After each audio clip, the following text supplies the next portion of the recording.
Hello and welcome back to Rogue Trader. We are starting Act 3 at long last. We have been visited by the Lord Inquisitor Calcazar, who it didn't go so well, but at least we got rid of Heinrichs in the process. And now all of the worlds are kind of in a different little spot here right now. We have... waiting for news from Von Valancia's spies, traveling to the Atlas Reach. We're still looking for more traces of the Gene Stealers. We're waiting for Nomos to tell us some stuff, and we have a handful of contracts. A network of void beacons would allow void ships to navigate the Protectorate in greater safety. Wow! So this was for talking to Worsarian at the party. +3 security and +3 efficiency for all colonies? Sold. And I could sanction the Gaprack for negligence for the corruption of Kiava Gamma. Getting 6 profit factor. I'm at 110 profit factor. That's outrageous. Aspodacious. We probably want to look to see whether or not we can actually maybe run some more jobs on our world as well. Other than that, man, I don't know where we're going. Atlas Reach. I guess it's going to be up there. I've got enough scrap to upgrade the hull of the ship again. But I also feel like... oh, I have to use this ability in combat before we can upgrade it. All right, let's upgrade the hull. Level 10. Maximum upgrade level reached. Our ship cannot get any better. So maybe we get ready to start ramming things if that's the case. I do not think there are any more projects for us to be doing on any of these. You're working on the Forest Fortress, but that's fine. And... oh, you have a job here. Right, we're waiting for this Fellowship of the Void. So actually, let's just quickly pop in and see whether or not we can boost that. If we got the goodies. 110 profit factor is nuts, right? Yeah, we do have a lot of scrap that we're sitting on, so haven't bothered with the RAM. I find it's not normally worth it because it does a bunch of damage to your ship, and so every time you damage your ship, I'm just thinking like, okay, well, now I can't upgrade my ship as much because I have to spend that scrap repairing me. But I got a feeling if you upgrade the RAM a lot, and there's like certain upgrades you can get so you take less damage from it and the like. There's probably ways to make it work. Oh yeah, we're really close to getting these guys where we need also a bunch of items. Also, a Staff of Endless Flame. That's really good for me. As a newfound heretic. Whenever this wearer has already gained a bonus from Hunt Down the Prey, they gain a stacking bonus from that ability again. That could be okay for Pascal, but he has those tech plasma gloves. Acid spitter. Other stuff. Industrial hammers. Most of this is garbage. I mean, I guess I could just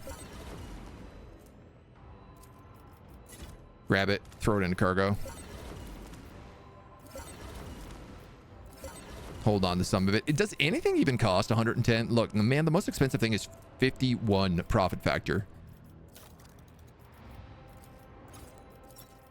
What do these guys want? They want heretic trophies. They probably want Xeno artifacts. We have a ton of Xeno artifacts. I think I have to get them to 17. Wow, that was easy. A needle pistol, a couple of melta charges, and an old shield, which is really bad. This backpack grants its wearer 1 rate of fire or strike count for any weapon capable of burst attacks. Ooh. 10 weapon skills and 15 crit damage whenever they have 2 melee weapons equipped. That would actually be really good for Capella. Most of this, though, not so crazy. Area attacks made by this weapon increase veil degradation. All right, that does sound like me. Grimoire of the Void. Okay, never mind. Actually, Fellowship of the Void does have some pretty good weapons. 25 commerce and persuasion. There's options. There's options. There's always options. Couple things for the Imperial Navy, but nothing that actually gets us any upgrade. I think let's just sit on everything else for now.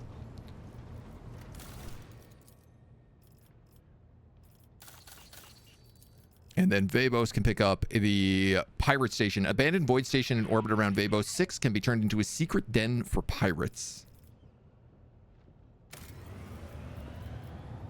Which is what we're going to go for. And that's, I think, the last upgrade we can get for now. Max RAM upgrade, the most orky build for a ship. That's true.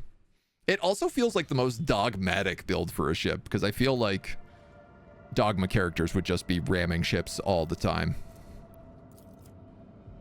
All right, we're going to probably want to calm down that lane, so let's just jump around for right now.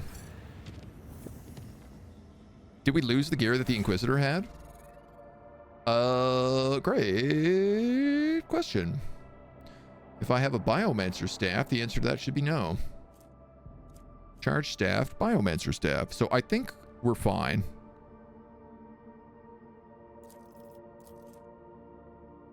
$15 willpower versus, what does this one give me? 10 willpower, power level 7. Where'd that go? Power level 7. For every 2 creatures suffering burning in combat, the power level of this staff is increased by 1.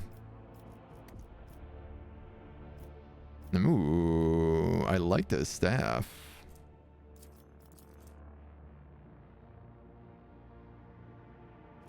This also gives me quite a bit more willpower.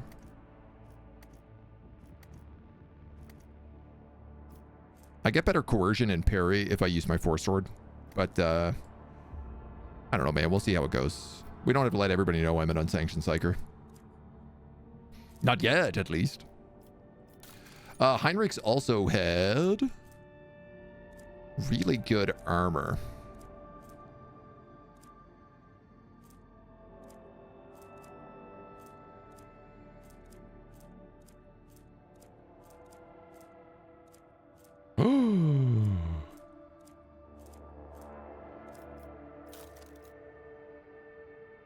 He did take his gear.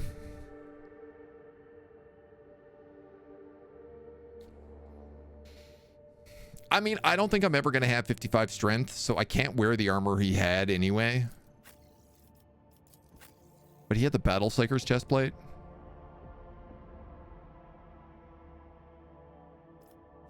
Still sucks. He still had stuff. I just assumed I would have gotten it back. What a thief. Anyone know if using the other ship, it's a flamer upgrade instead of RAM from the deluxe pack? Oh, I have no idea. It's a good question. I didn't actually know there were other ships. I thought were meant to be able to get other ships, but it kind of feels like they changed that. They pivoted off that direction after launch. Vessel's confessors report discontent among the flock. During the sermon before departure, a ritual chandelier's 100 candles were snuffed out. Oh yeah, we've done this before. Just yell at them. Janus has entered a new section. Reporting about a disaster. Ghostly Xenos figures appear at dusk and go away at dawn. In a ravenous swarm, they attack one agricultural facility each night, freezing everything they touch. Okay, then there got to be psyker manifestations. The attacks takes place on the complexes closest to the uncontrolled sector of the planet where nature has turned against us. Fortunately, not too many facilities were damaged. The irreconcilable struggle has moved the borders of the affected sector. The important production lines have survived. Governor Vyatt claims she's capable of dealing with this herself. Her servants are already getting ready to conduct some sort of procedure that will pacify the spirits. You can get a strange shard. 10 warp lore and 15 Xenos lore. What do we know about these wraiths? They're incorporeal and difficult to discern, but they happen to have Eldari features. Their spirits draw the warmth out of humans, plants, and inanimate objects. It seems that they do not hunt consciously, but rather they simply do not notice anything in the way. At dawn, they dissolve into mists, and the wraiths also differ among themselves. Some are dark as the void, others shine like stars. Who is spotting them? The corrupted sector? It's likely. They gather at the borders of the break of dawn and whirl in a wild dance, destroy all living things, and then disperse. The facilities that happen to be in the way fall into disrepair. Something's not right. The wraiths appear on the planet's outskirts and rush towards the heart of contaminated regions instead of invading from within it. Furthermore, their differences may suggest that there are two groups of wraiths opposing each other.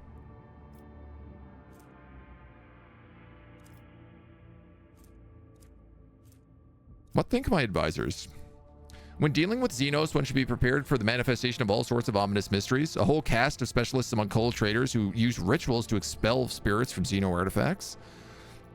After certain events on boards, I became interested on ghosts. I bought a book on Footfall, an illegal one of course, that describes the so-called ritual of silence. It's said to be able to pacify violent spirits on the scale of an entire world, but I can't vouch for its safety.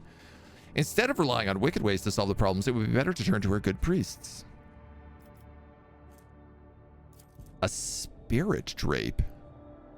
The wearer's non-attack psychic powers cost 1 AP less during the first turn in combat.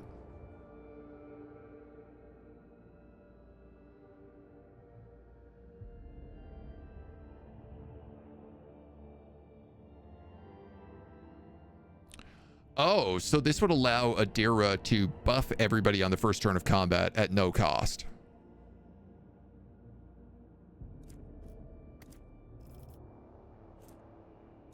Lose security, lose a people, or lose complacency. What does the spirit shard give us? 10 warp lore and 15 Xenos lore.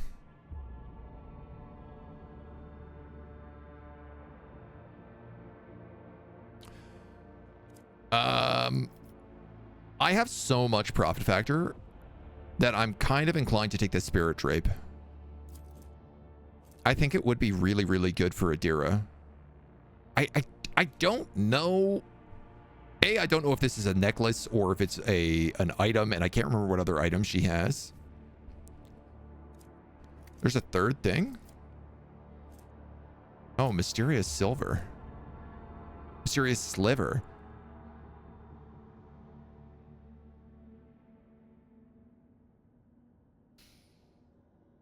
Whenever the wearer uses a major psyker power, they gain 22% to all psyker power damage until the end of their next turn. Shard of Wraithbone. But I can't accept the ecclesiarchy onto the planet. Like, that would go so against everything that we do. I'm going to take the spirit drape. I like the illegal Xeno worship. You know? I mean, I am tempted to just let Governor Viat deal with it because I like the idea of chaos dealing with it. But I think the spirit drape could be good for us.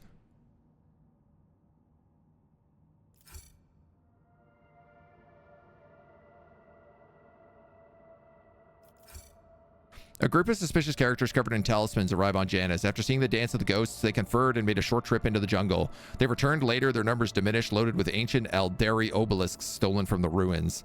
Locals have called the obelisks installed in agri complexes a blessed miracle. The energy resonance of the obelisks have formed intangible domes, providing shelter against the wraiths. +4 security. Forest fortresses are up, and we now also get Tears of Repentance. Can't wait till you get negged by the Chaos Man after being negged by the Inquisitor Man. Everybody's negging me for something. Every time you kill an enemy, you gain a stacking bonus to willpower. Oh, man. Can you not even use this?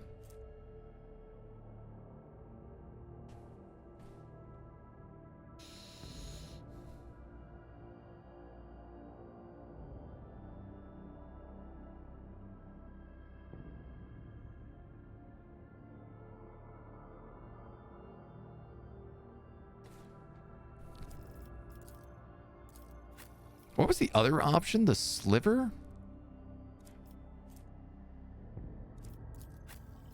The sliver was like bonuses to warp lore and warp Xenos, but like I wouldn't be giving that to her.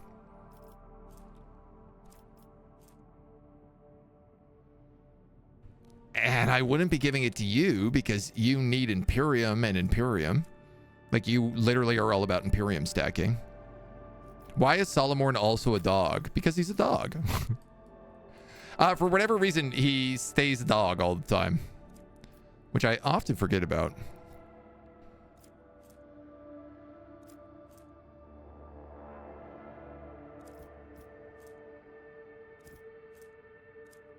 Because he also has items.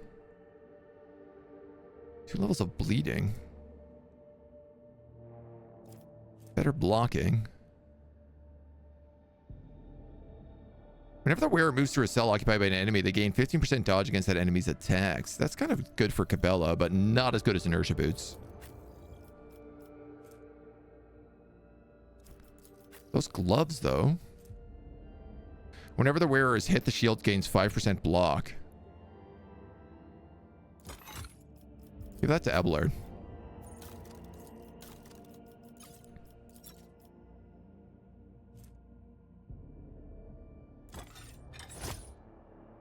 Yeah.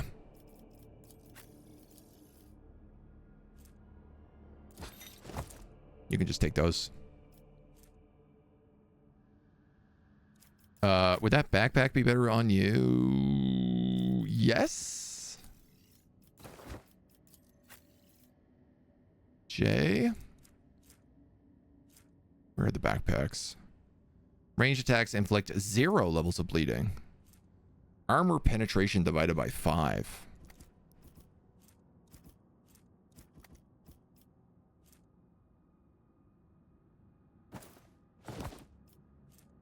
Eight levels of bleeding. 3 levels of bleeding.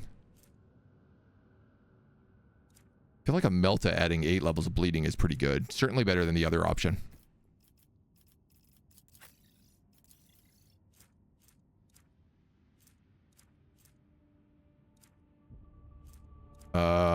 If so, then I'm just gonna give you, I don't know, that maybe.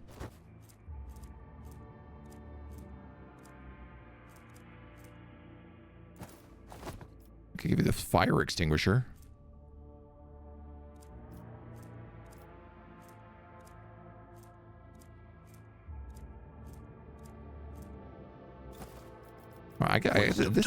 This cape wouldn't be bad for you. I'll give you the cape.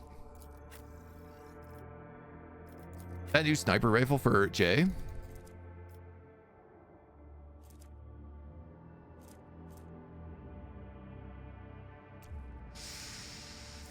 Yeah, probably, yeah.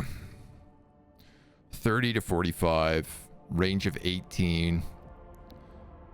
Grants 5 movement if it hits 3 people with 100% overpen.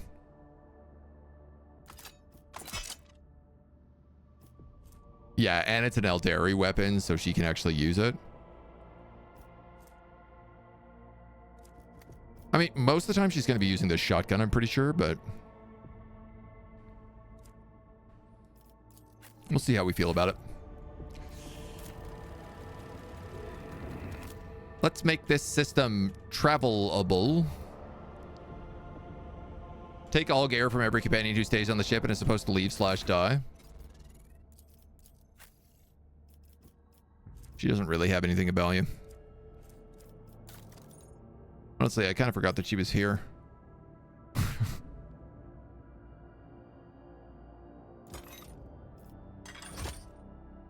Ooh.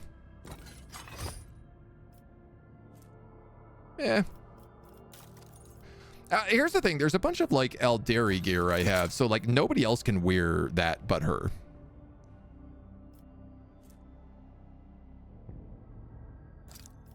Same with that.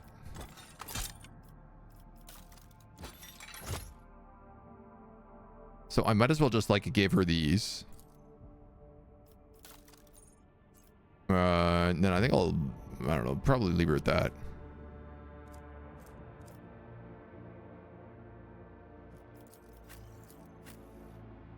And then Argenta is the only other one who leaves. But I also don't know when this happens, and I don't know if maybe I need them in chapter 3. So I'm hesitant to just, like, strip them of everything. That night, the Lord Captain and some of his crew were awakened by beautiful music. The sound seemed to caress their very minds until they realized the source was their own bodies. Their teeth were chattering in staccato, their tendons plucked like strings by an unseen hand, and invisible breaths flowed through their bones, turning them into mournful flutes. The illusion ended, but for a long time afterwards, every movement made their hearts stutter in fear. Was the orchestra about to strike up once more? Well, you never know. Fun to see completely different characters used, as Eurolet and Cassia were your main characters you didn't do anything without in your Icano run. Yeah, it's hard not to use Cassia in basically every run, no matter what you do. Lord Captain, according to our telemetry, we've arrived at the coordinates you specified. The augurs do not register any activity on the surface of the local planets, biological or otherwise, but maybe the Xenos are using their arcane technology to conceal their presence. Despite this, the augur crew managed to locate a faint signal at the system's edge. According to their data, it's coming from an unidentified vessel drifting in the orbit of a local gas giant. My kin could have faced with a new threat, scavengers like pirates or something worse, if they were taken prisoner. I'm begging you, Ellen Talk, let us go to this shuttle. I can feel that the thread of fate has frayed and is about to snap. I cannot miss what may be the only chance to solve these mysteries. Yeah, only because I don't have anything better to do, Eurolet. Booty. Plasteel. 83 plasteel. There's an unusual cluster of binary asteroids before us, rich in minerals and valuable metals. They're moving in a fairly stable orbit, which suggests the possibility of constructing a mining station inside its drift.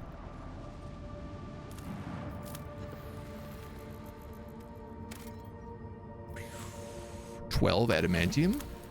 Yes, sir. Don't mind if I do. Our void ship passed through a cloud of cosmic dust of unknown origin. The dust particles were covered in an icy shell that is frozen into a thick sheet, blocking some of our technical vents. It'll take some time for the servitors to clear. Our maneuverability is reduced. No, we didn't really think that one through. More gas? And I'm just gonna save right here.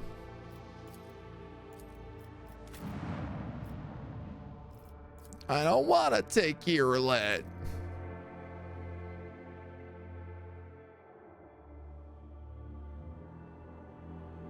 Who's she replacing? Jay? Yeah.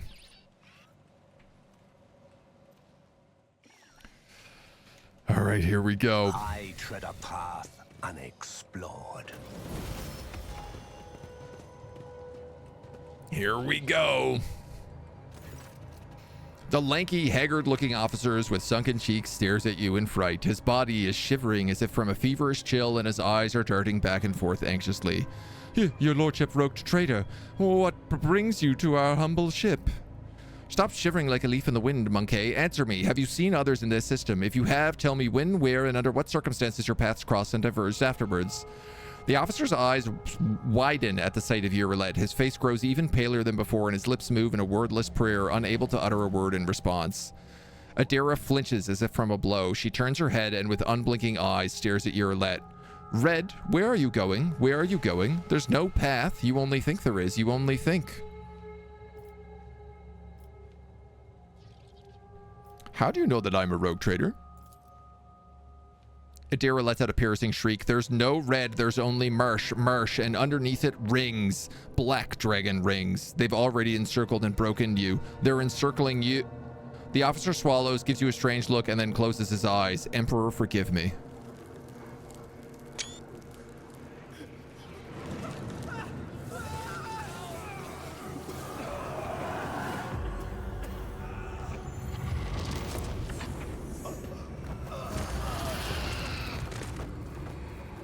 Dum, dum, dum. Time for the Rogue Trader Beach episode.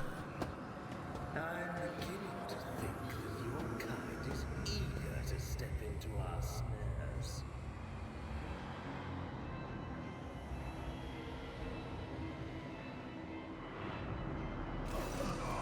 You gasp, sucking in poisoned air, each breath scorching your insides with liquid fire from throat to lungs, every cell in your body engulfed in maddening pain as if you're being doused in molten metal, skinned alive and subjected to yet another form of torture. You hear sounds coming from somewhere far away, the moans of your people, the shuffling of bare feet, and light footsteps slowly growing closer. Rogue traitor, a long-awaited meeting indeed. You can barely see anything through the haze of agony, but you still remember the voice well, the voice of the Xenos who devastated your capital world. Marazai's face is hidden behind a helmet, but his tone leaves no room for doubt. He is smirking. What have you done? Are you dissatisfied, my kin? I promised you would have your precious craft world survivors, and so you will. I will take you to them. I might even be there to witness your jubilant reunion. Servo drives wine under the tech priest's scarlet robe in a dogged but fruitless attempt to lift the body. The inferior flesh has betrayed me. You must have punished it poorly, Iron Monkey. No matter, as a captive you will learn how to apply the art of torture and make it fear the very thought of betrayal. Cabela reaches for her weapon with one hand while trying to support herself with the other. How could intoxicants overpower me? I was warned that one of the Monkey was fond of experimenting with incapacitating substances. This gas contains something prepared just for you. With a gloating sneer, the Xeno steps on her head, pushing it into the floor with a crunch. He takes a close look at your companion, squirming in agony, then gestures nonchalantly to someone you cannot see. Bring in the injectors. The Monkey I promised to Tervantis are among them. I do not want these wretches to move an inch until they are in the hands of the Arch Machinator. As for you, there's a disturbing gleam in his eyes. You will have your share of paralyzing dreams too, but I am going to keep you. You are far too precious to be surrendered to a madman playing with fire.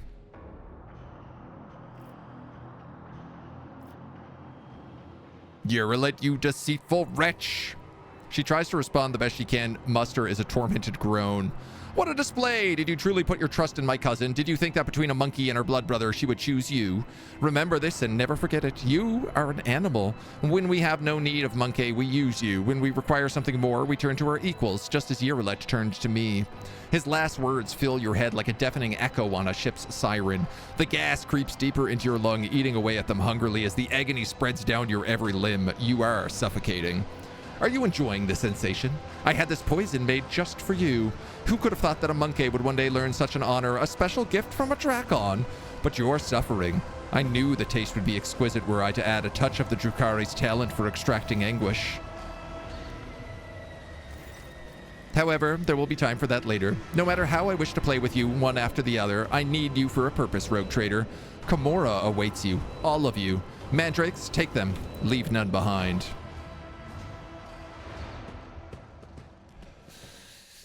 Beach episode.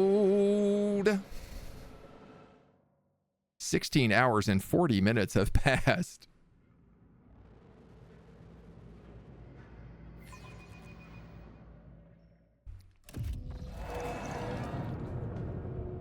Oh, that's quite a cage.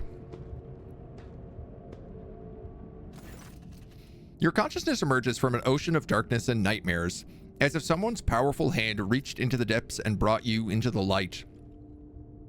In the dark room, long and angular shadows move around and exchange remarks. One of the shadows approaches you, ripping apart the veil of pain and revealing features that look familiar. You are awake, monkey. Marazai's voice is sickeningly sweet. He's looking at you with idle interest, rolling a soft and milky-colored object from one hand to the other. Our toxin masters spared no effort to drag you out of the induced dream. I must commend the nightmare weavers. The emanations of fear you exuded in your delirium are worthy of the highest praise. However, it is time to finish what you were brought here for. It's time to work for the good of the Cabal, rogue trader. Why am I still alive? A good question, rogue trader. You are my tool, you see, a sharp and narrow scalpel that I will use to cut away the festering boil on the body of my cabal. I spared no effort to set up this performance. The witnesses, the spies, the agents, and a small bargain to guarantee the result. All that's required of you is to quietly play your part. I will even go so far as to put you in your native surroundings, in a manner of speaking. But if I see you stepping out of your role, I will make sure that you bitterly regret it.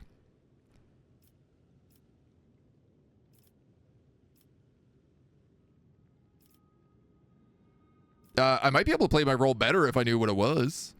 He's silent for a few moments, playing with the mysterious object in his hand. You, Monkey, hate creatures alien to your kind, and this hatred is fueled by primal fear and awareness of your insignificance. To us, you are cattle that exist to be butchered and to entertain us. Sometimes we use you in our little games, but to involve you filthy brutes in the politics of Commorragh, let alone the feuds between the cabals, there are a few worse ways to bring dishonor to oneself and one's cabal. And from the first day I saw you, I knew you were being controlled by another hand, far too experienced and flexible to belong to another Monkey. You stayed ahead of me in Tarzina, anticipated our moves, fought back with surprising skill, and I can guess, no, I know exactly how you were able to know so much. Only one creature was sufficiently aware of our tactics and raid plans. You will help me expose her and restore the Reaving Tempest to its former favor. I've got a secret for you, something your spies and agents failed to uncover. Something about the tone of your voice makes Marzahai freeze, and then he comes closer and leans into your face. His black eyes greedily devour your slightest movements, and his voice drops to a mocking whisper. Very well. I am listening, Monkey.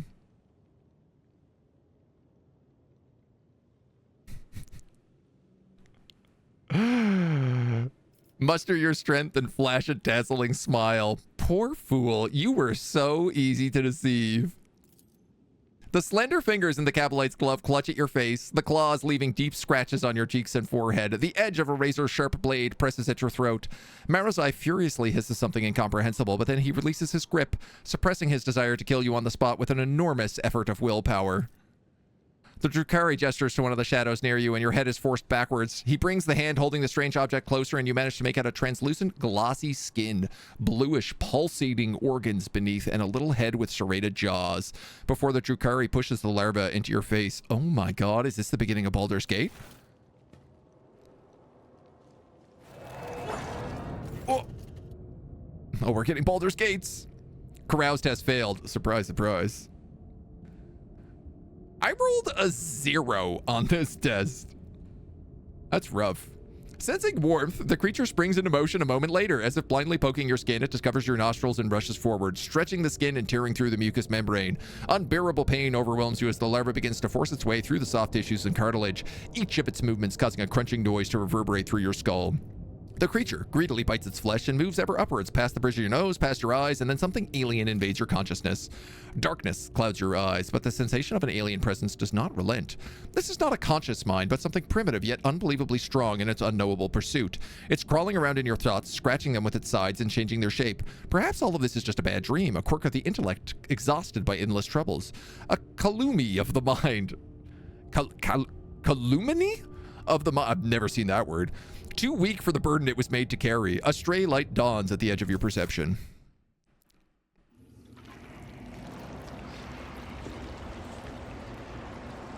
That's a lot of goop. You have disappointed us, Trader von Valancius. This is my demon. Oh my god. I like that I can still cast Ignite where I am right now.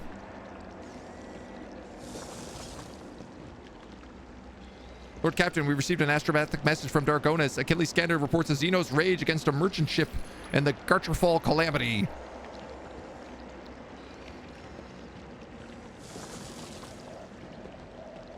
Intriguing. The Xenos leader will be heading an attack on the paradise world of Grantis. I focused all my attention on investigating the attacks across your protectorate. I suspect there was something bigger behind the Xenos attacks, but... My ascension has only just begun. I need no guidance. Can I light these demons on fire? Ah, the Lord Inquisitor.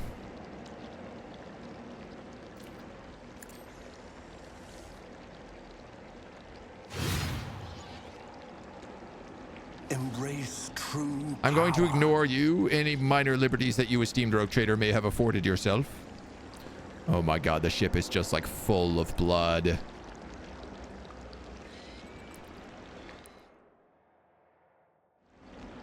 Do my eyes deceive me? Explain yourself, Ellentalk. Why is there a shard of Crudark in your chamber?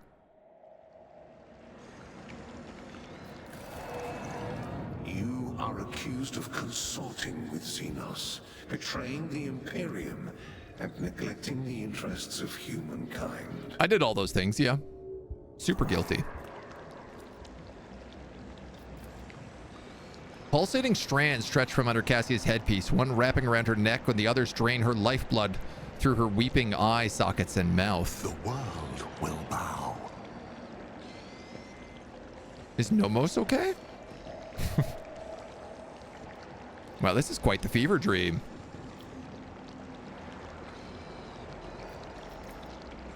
Solomorn's bloodless body is spouting enormous teeth of iron pulled from the jaws of his loyal cyber mastiff. Every exposed area of Argenta's skin is mottled with intricate pattern of scarlet blisters, crimson indentations, and charred tissue. A passing ray of light reflects off the countless tiny blades that look like they sprouted from inside of Adira's body. Cabela's skin is covered with countless injection marks. Black tendril-like webs of burnt nerves radiate outwards around each one. All the Cold Trader's bones were broken, her augmented arm ripped from its socket, and the bones of every finger on the remaining hand are twisted and sticking out at strange angles. Pascal's augmetics were separated but not extracted from his body. The places where they connect to the organic tissues teem with predatory millipedes, feasting on the coagulated blood and accumulated pus. Abelard Rosirian's limbs were amputated and sewn back onto his body with remarkable skill and precision using human tendons. The world trembles. The tribunal is waiting for your explanations. Come closer. Uh-oh. Uh-oh. And here comes our principal witness, the rogue trader himself. If the presented evidence was not enough to convince you, his testimony will conclude this confusing case, full of oath-breaking lies and heresy. You dragged this boy into the trial and now expect someone to lend an ear to the lowly heretic's testimony? I thought better of you, Interrogator von Kallax. I was so very wrong. The Lord Inquisitor makes a vaguely dismissive gesture. Enough, let him speak. The sooner this business is concluded, the better. Then let us continue. Shielded by the powers of the warrant of trade granted by the Imperium, Theodora von Valancius more than once allowed herself to openly collaborate with Xenos. You've never seen such a contemptuous grimace on the interrogator's face. She plunged her entire protectorate into apostasy and heresy, including our current rogue trader, and went out of her way to prevent the Inquisition and me personally from maintaining order inside the Expanse. Act 3, aka Neggy McNeg Act. Does the rogue trader admit to fraternizing with the Xenos? You served the Xenos. You rejected his light. You reveled in your heretical desires and craved base profit.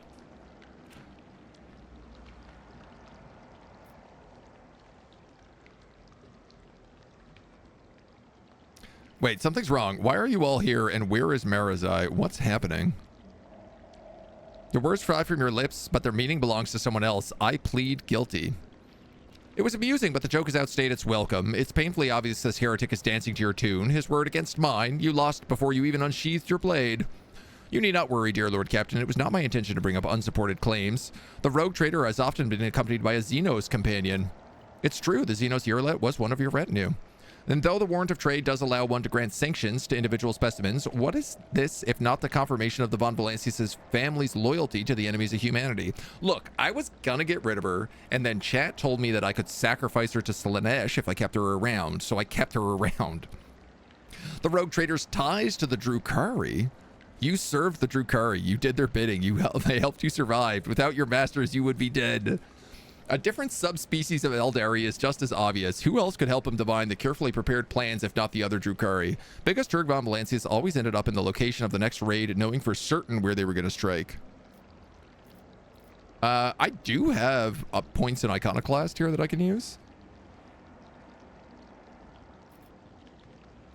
Only Xenos plan I'm aware of is the one where they play foul games with my head. Indeed. He shoots the interrogator an amused look. What do you think he's talking about? He's obviously trying to disrupt the trial. Biggest Turk, I suggest you watch your tongue and behave yourself, and perhaps, only perhaps, it will be enough to preserve your miserable life. At this point, the tribunal probably wants to know what the true intentions of the von Valancius dynasty are. The rogue trader claims he's been waging war against the Drukhari, except was he really a war? Was this another carefully staged performance? Allow me to explain what actually happened. Biggest Turg von Valancius personally invited the Drukhari to his worlds and then used their strength and resources to sow chaos in the Expanse to gain leverage over his rivals. It's very convenient to play the victim while working with those who rob your neighbors blind and terrify the worlds that pay you tribute. How much did you profit from this? Did you think I would not uncover your pathetic conspiracy? Enough of this circus. Rogue traitor, Heinrichs addresses you through clenched teeth. You are destroying your only chance to make yourself useful to the Inquisition and to me personally. Do not tempt fate and do not resist the examination. Are you really saying your war with the Drukhari was not a hoax? Man, if I had taken Heinrichs with us, I could have just left him to be tortured by the Drukhari. Probably. How did you and your foolish subjects know the coordinates of the enemy ships every time? How did you know their targets? Do you think your expert on all things Xenos was shrewd enough to divine the carefully devised plans of the Cabal's finest? No, only other Drukhari could do that, and even then only a few. You were in collusion. Bull-headed stubbornness does not befit a man of your pedigree. But since you have decided to deny everything, I will summon another witness. I'm sure everyone will find it interesting to explore this sordid story from another angle. Urilet silently takes a step forward. If the court so desires, my speech will run like a river and wash away your doubts. I found a shard of my home in the Rogue Trader's chamber. An entire craft world vanished among the stars, the only clue of its fate's resting place in the hands of this monkey. That was when I began to suspect that he had something to do with the misfortune that had befallen Cruditarch. Do not be deceived by his breed. There is a cunning predator lurking behind the fluttering of fragile butterfly wings. The monkey before you is a bizarre amalgamation of qualities not usually inherent in his species. He has mastered the mysteries of many of this world's cultures, the secrets of the universe and ancient artifacts, the fine art of war, the intricacies of deceit. All are embodied in a single monkey, however hard it is to believe. The thread that bound our paths broke the moment I realized his involvement in the disappearance of my home. To flee the rogue trader, I tracked down and eliminated his chief tracker, who had pursued our kin in part of the galaxy for many years, and thus earned clemency before this court. So Achilles did not simply vanish, you helped him disappear. He only had himself to blame. An agent who cannot recognize an impending threat is useless. The court has been presented with enough evidence, and I hope no one is harboring any doubts as to the guilt of the Von Valancius dynasty. But let us allow the rogue trader to say his final words. We're curious to know what you have gleaned.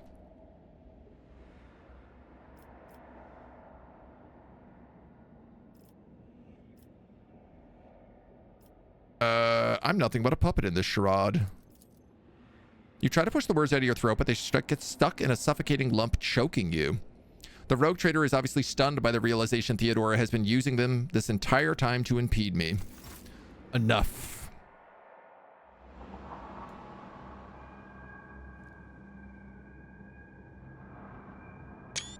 Such a gloomy act.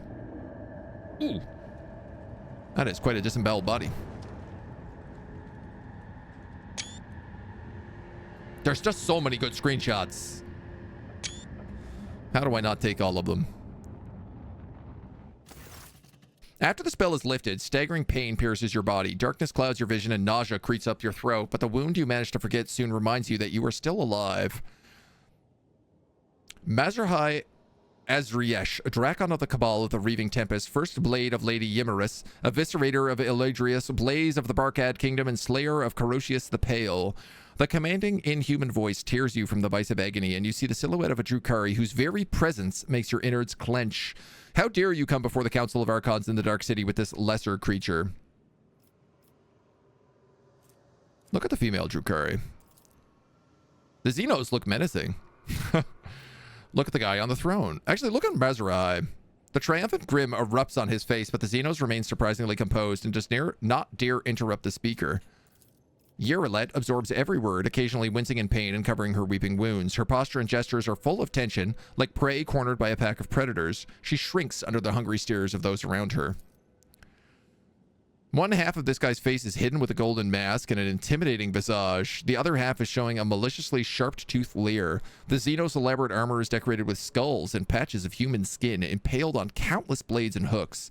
He carries himself with ease and authority, as though he is a ruler who holds the thread of fate of all those present tightly in his grip.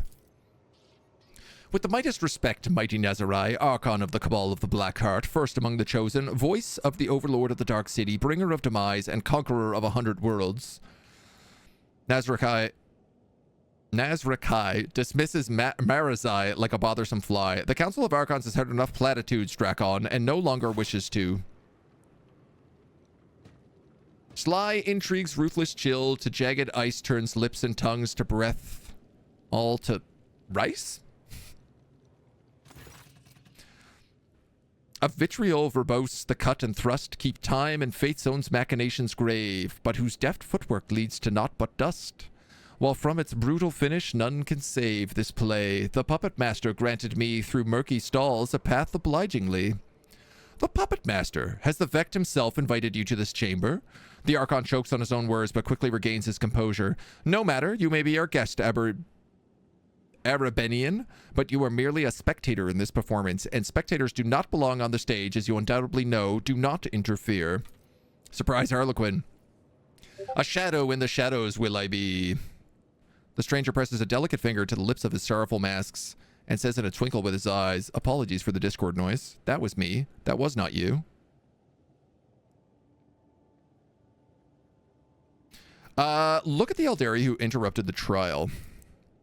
The brightly motley hollow suit, the mask hiding its owner's face, and the grateful subtle movements. Before you stands a Harlequin, another representative of the multifaceted Eldari race. The Xenos catches your eyes and nods. For a moment, the play of shadows on his mask appears to twist its expression into a mischievous grin.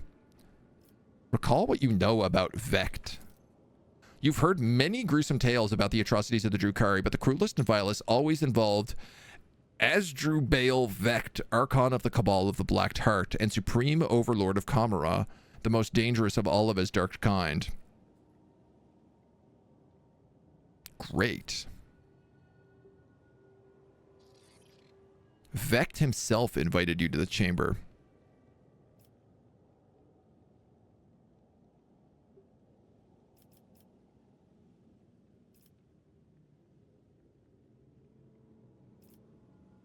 Stop acting like I'm not here. The words almost fly from your lips when a sharp pain seizes your head in a vice-like grip. Blood and nausea roil inside your throat, and the world starts swaying before your eyes. It looks like the creature Marazai shoved into your head is still suppressing your will with all its might, but you can already feel it approaching demise. Xenos using Discord to communicate with each other? Surprise, we never find out their plans. They should have hid all of their secret plans in Minecraft. That's the real place. Marazai, considering the circumstances, he looks around the room and rests his troubled gaze on the Xenos in bright armor who interrupted him. The council finds Archon Yimarus guilty. The blade of your truth cut through the shadowy veil, concealing her transgressions. However, a glint of cruel mockery appears in his eyes. How dare you insult the council with such a pathetic complaint? You should have ripped Yiramess's heart out with your own hands and granted her soul to Vect if you wanted to atone for the mistakes of the Reaving Tempest. Marazai's eyes widen, filled with astonishment and disbelief. He seems to have been certain of the outcome and did not expect what he is hearing now. His lips twist in an enraged snarl, hatred directed at the Xenos on the throne, and yet it finds no outlet under the gazes of dozens of Drukhari in the chamber. To contradict my decision is to contradict the decision of Vect himself, fool. Something in the Xenos' tone makes your heart skip a beat. Allow me to discipline you for your weakness. Today, the Drakon will lose his wings and plunge to the very bottom of the chasm. You will go to the arena to atone for your mistakes and impertinence alongside of the rabble you have dragged to Commorragh. If you are a true Drakon, you will rise again. If you do not, your suffering will satiate the worthy. Lay down your weapons and follow the guards. I will let you keep what little dignity you have left. This is my final gift to you, Marazai. Wow, he got punked.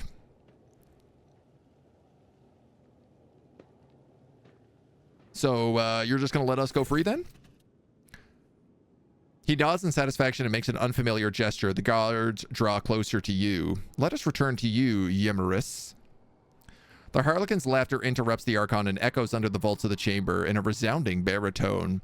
And all the masks upon their marks now stand. The slave of vanity the spire ascends. The thief and traitor cast downward by her hand. Unbeknownst to all, their fate depends upon a lead unseen, a player green.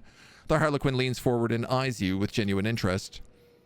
Is this how you treat the hospitality of Commorragh, Arabenian? God, there's so many weird Xeno words. The Archon angrily balls a fist, the shadow of his wrath hanging over the Eldari interloper like a thundercloud. I thought your words were worth more. You insult me by interrupting the trial again. He sweeps into a theatrical bow without taking his eyes off of his face. You, Archon, speak a just rebuke in truth. Fate's melodies and snarls fantastic have entrapped me here, and when I heard them play, I could not keep my lips from grinning wide. Here comes the hour for shadows to retreat, to where the curtains waits to rise. The laugh with no beginning now sends forth the call. Oh. I got good and stabbed. My face sucks? Ouch. Ouch, Mac. Does that make me a face sucker? Ah.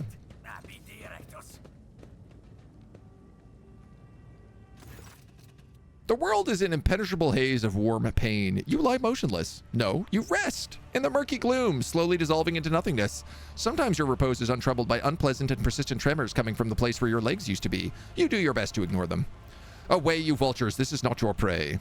A vaguely familiar voice reaches you through the curtain of darkness, but your disobedient thoughts refuse to reveal where and when you've heard it before. Was it just recently, or 100 lifetimes ago? The trembling coming from your legs is replaced with a violent jerking motion, and then it finally stops. From this phantasmagoria retreat and deftly seize, my merchant vagabond. The puppet master's strings left dangling again rise up to take your place and dance. A spark ignites in the darkness, and its light ruthlessly cuts through the gloom that envelops you. An ugly image of the reality around you assaults your retinas. You feel your body again and realize it's filled with pain. Your shoulder is sore from an injection. Rogue traitor, biggest von Valencius lies before you. Kneel and help me rise. The stranger's tone speaks of bored indifference. Let your houter a steady crutch become, and vanity its elbow offer up. Feel my body. I'm feeling myself. You immediately regret this decision. Every inch of your body is suffering. There is a dull, debilitating pain in your head caused by chemicals of some kind. Your body is covered in deep cuts, made either for fun or with sinister intent. All your organs appear to be intact, but some cannot be said for your blood. You have lost a great deal. Finally, a strange gnawing spasm occasionally flares at the base of your skull. It's not severe, but for some reason, it is what concerns you the most of all. There's a lot of really silly checks here that can really help in this section, but involves a lot of silly saves coming. We do have the item that allows us to like double roll every event, so I don't know, man. I'm not too worried about it. All your equipment is gone, as are your shoes. You do not even have a knife at hand. Oh, I guess maybe we don't have that item. Look at the rescuer. His eyes refuse to focus on the blurry image of the person who came to your aid. He appears to be tall. His mind empathetically refuses to continue. Your mind empathetically refuses to continue, for every moment of concentration causes you suffering. You're surrounded by the dead, numerous corpses, mutilated bodies in pieces. Drukhari and other Xenos unfamiliar to you lie motionless in this gruesome mortuary. Who are you? A dream obscured of death, deliverance, illuminating will and agony. Where am I? Among the shadows in the wings you lie, where taut are pulled the puppet master's strings. Where are my companions? Not here. The roles have been decided now, but if you play your part, perhaps the plot will draw you back together.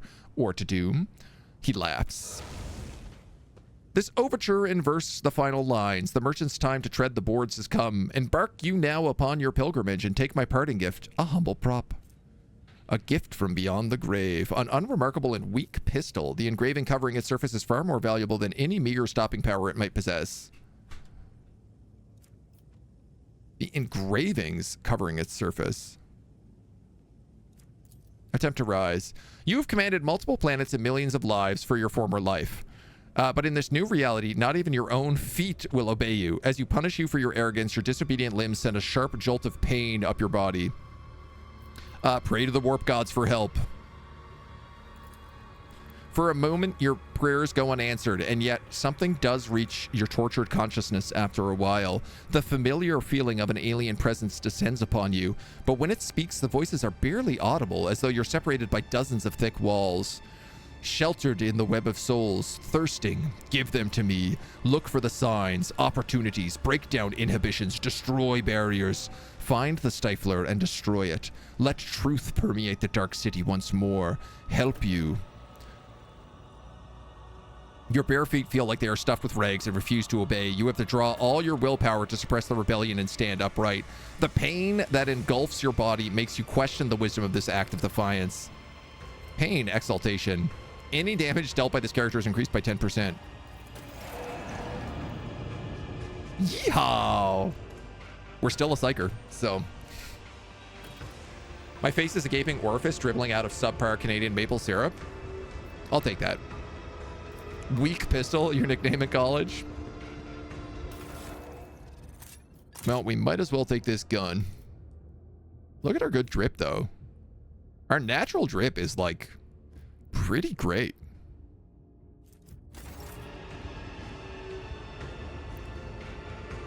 Oh, man. It's nigh impossible to identify the horrendous spawn dressed in rags as a human being, or rather a genetic athema descended from human beings. His hideous appearance is complemented by brutal scars and a partially flayed face. You seem to have made an equally poor impression on the wretched beggar. You look like a Grok's pet. How are you breathing with wounds like that? The beggar's features are appalling to the point of being too offensive to look upon. Attend to me, commoner. For your help, I shall shower you with riches. He lets out a gleeful and caustic giggle. I see you already got roughed up like that. I've looked at you for 5 seconds and I already want to put a bullet in your skull. Why should I help you? Perhaps we could strike a deal? You want to trade? I've got things to trade. What have you got? Keep what we have to ourselves. I could give him my weapon. I don't really need it.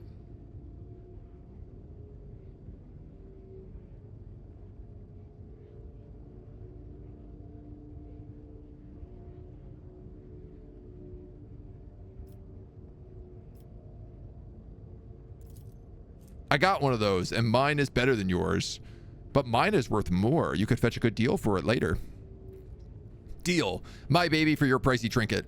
I'll sell it to the Shriekers. They love their shiny rubbish. You get a beggar's weapon. Nah, nah, nah, nah.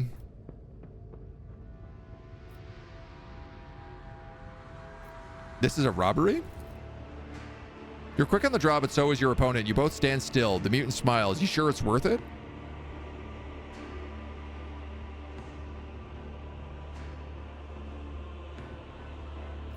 Yes?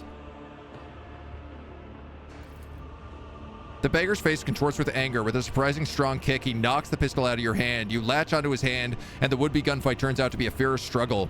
Something in his wrist clicks, and a long blade coated with something foul thrusts out of it. A moment later, it sinks into your flesh. You don't feel any pain, at least not yet. You merely watch in surprise as the spray of crimson fans through the air. You don't know your hand sees the beggar's throat. Your fingers clench around it of their own accord, and the mutant's eyes go wide. A rattle escapes his reeking mouth. He dies before he can wound you again. You face yourself to realize the grip on his crushed larynx. The pain finally reaches you through the veil of adrenaline, but the sensation is hardly shocking. What's another wound to you when your body is already suffering from 100 others? God, what is going on with us right now? Deformed 100 wounds, deformed bones, darkened eyes, we're hamstrung. We got a suspicious rash and a fresh injury.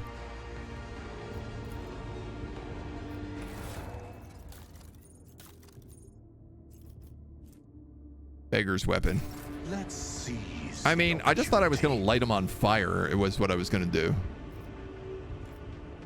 Search. I shall not be deterred. Search. Failure stings. Blasted Voidker. He killed your people, tore down your banner, and replaced it with this heretical rag. Jareth, how we doing? Don't hurt me. I got nothing for you to take.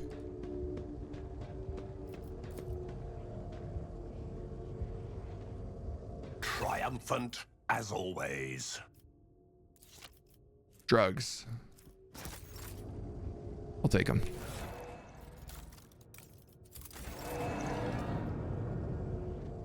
Powers unseen uncover my Your wounds path. barely hurt at all, and your body feels surprisingly light.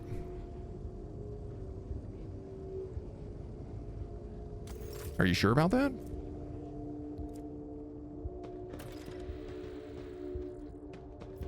Search.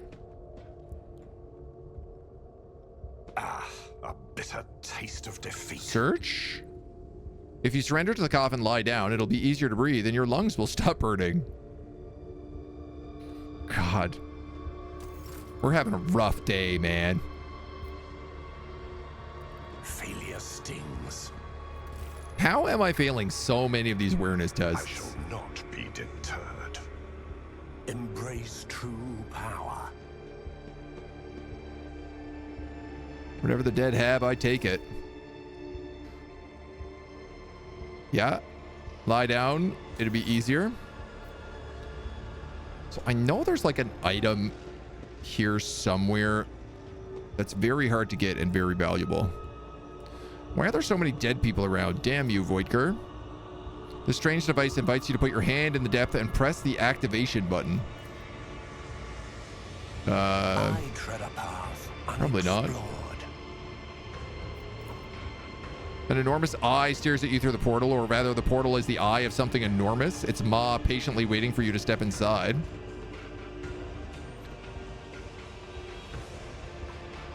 Starts the Inquisition issued Vox recorder. How goes the heresy? Well, we got captured by Drukhari, and we're on their home planet. You fool! They have a death wish? That's why they come here, to gut people like us. I'm gonna try to sneak past them. Maybe they won't notice.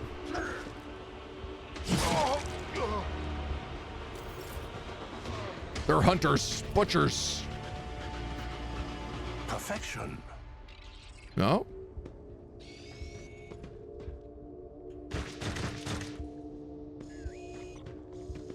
We succeeded at going past them. The world will bow. Xenos film. Okay.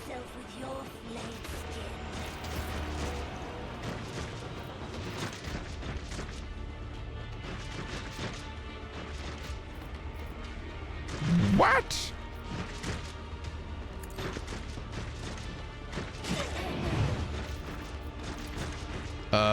All right. I guess I'm going to make you my servant.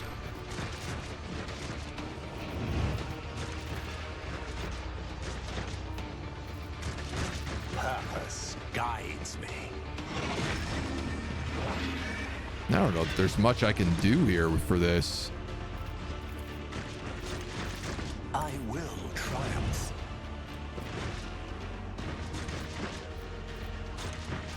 Ruin beckons. Cool. There goes half of my HP.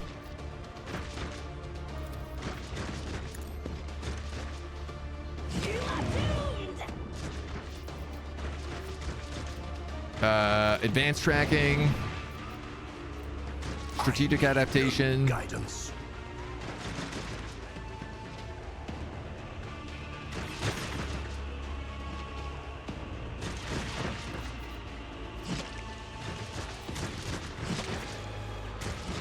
I mean, like...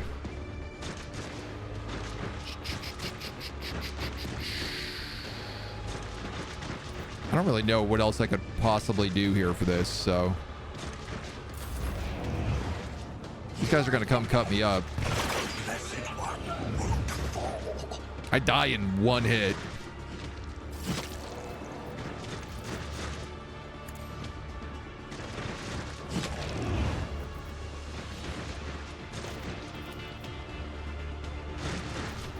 Purpose guides me. One step closer. Interesting. This is not the No? end.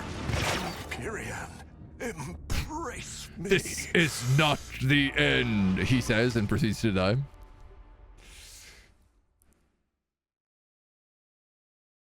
Giant ball of plasma in the sky. It's daytime.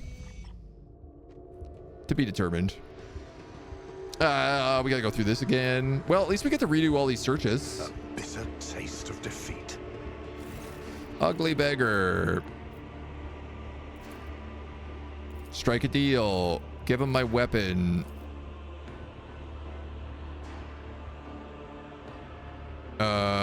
Point my weapon at him. I'm sorry, I failed that check? Perhaps if you'd been holding your weapon from the start, you would have had a chance to beat the beggar to the draw. Instead, by the time you put your pistol, you're already staring down the barrel of the pistol in his hand. Here's a lesson for you. It's considered bad taste in the spires to rummage for your weapon for too long. Except this lesson won't do you much good except clear you right off.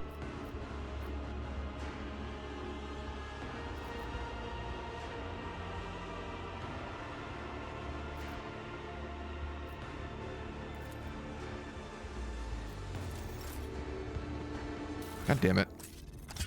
I don't know how I failed that test. Intriguing. But I'm not pleased about it.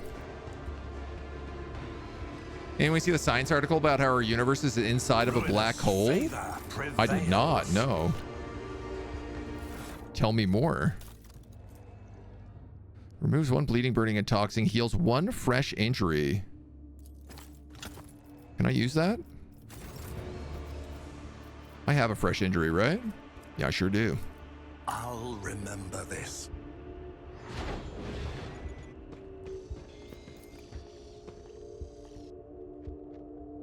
Triumphant, as always. Cough, cough, cough. Search for loot.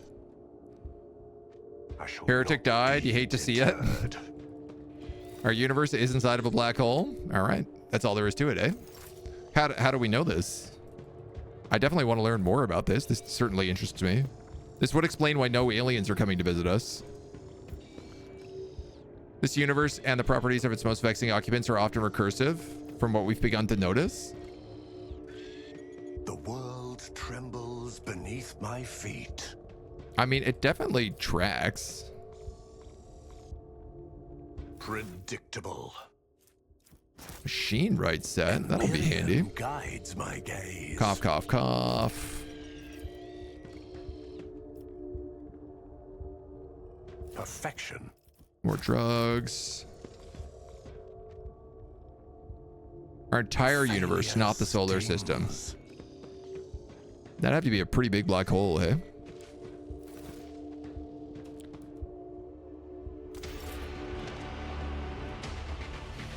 So... a bitter taste of defeat. Let's seize the opportunity. Incubus blade. This is what I need. The Incubus blade armor. This armor deals piercing damage to any target in melee range when the wearer makes a melee attack. 3 deflection if the weapon skill is more than 65. 5 agility, 4 dodge against attacks of opportunity, and a handful of grenades. That armor is very good for Marasai. That's why I needed to make sure we do that.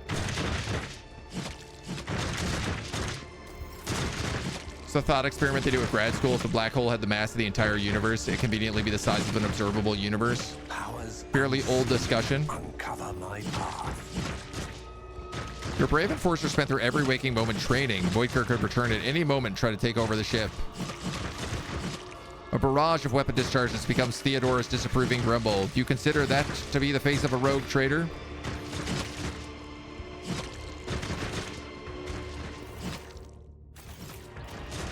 To the pit. I fell in the pit.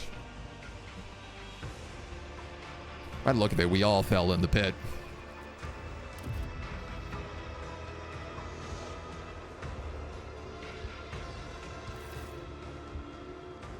Yes, yes. Cough, cough, cough.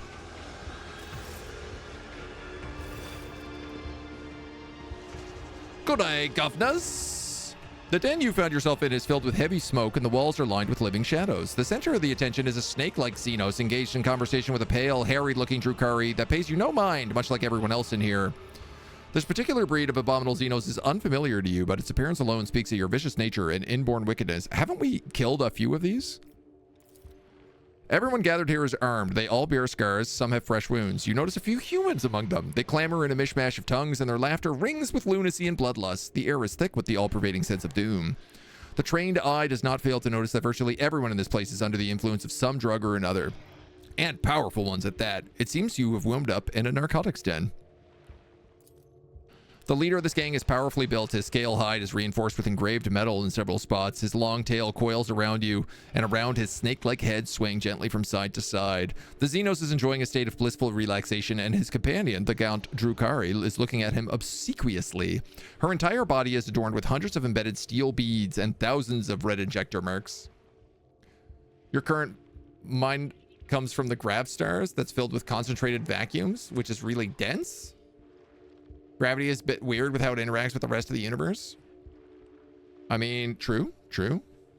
I mean, I understand that, like, we're constantly hurtling away from all other parts of the galaxy, which is one of the confusing things. It's like, even if we invent faster than light travel, sort of like we'll never actually be able to reach certain galaxies because we're constantly getting further and further away from everything.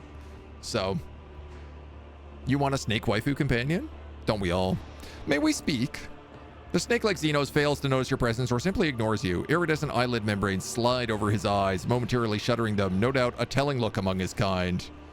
Malice wants you to disappear, pathetic whelp.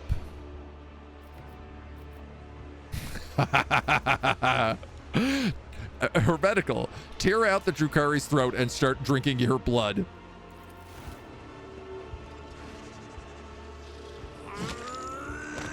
Where'd I get that knife from?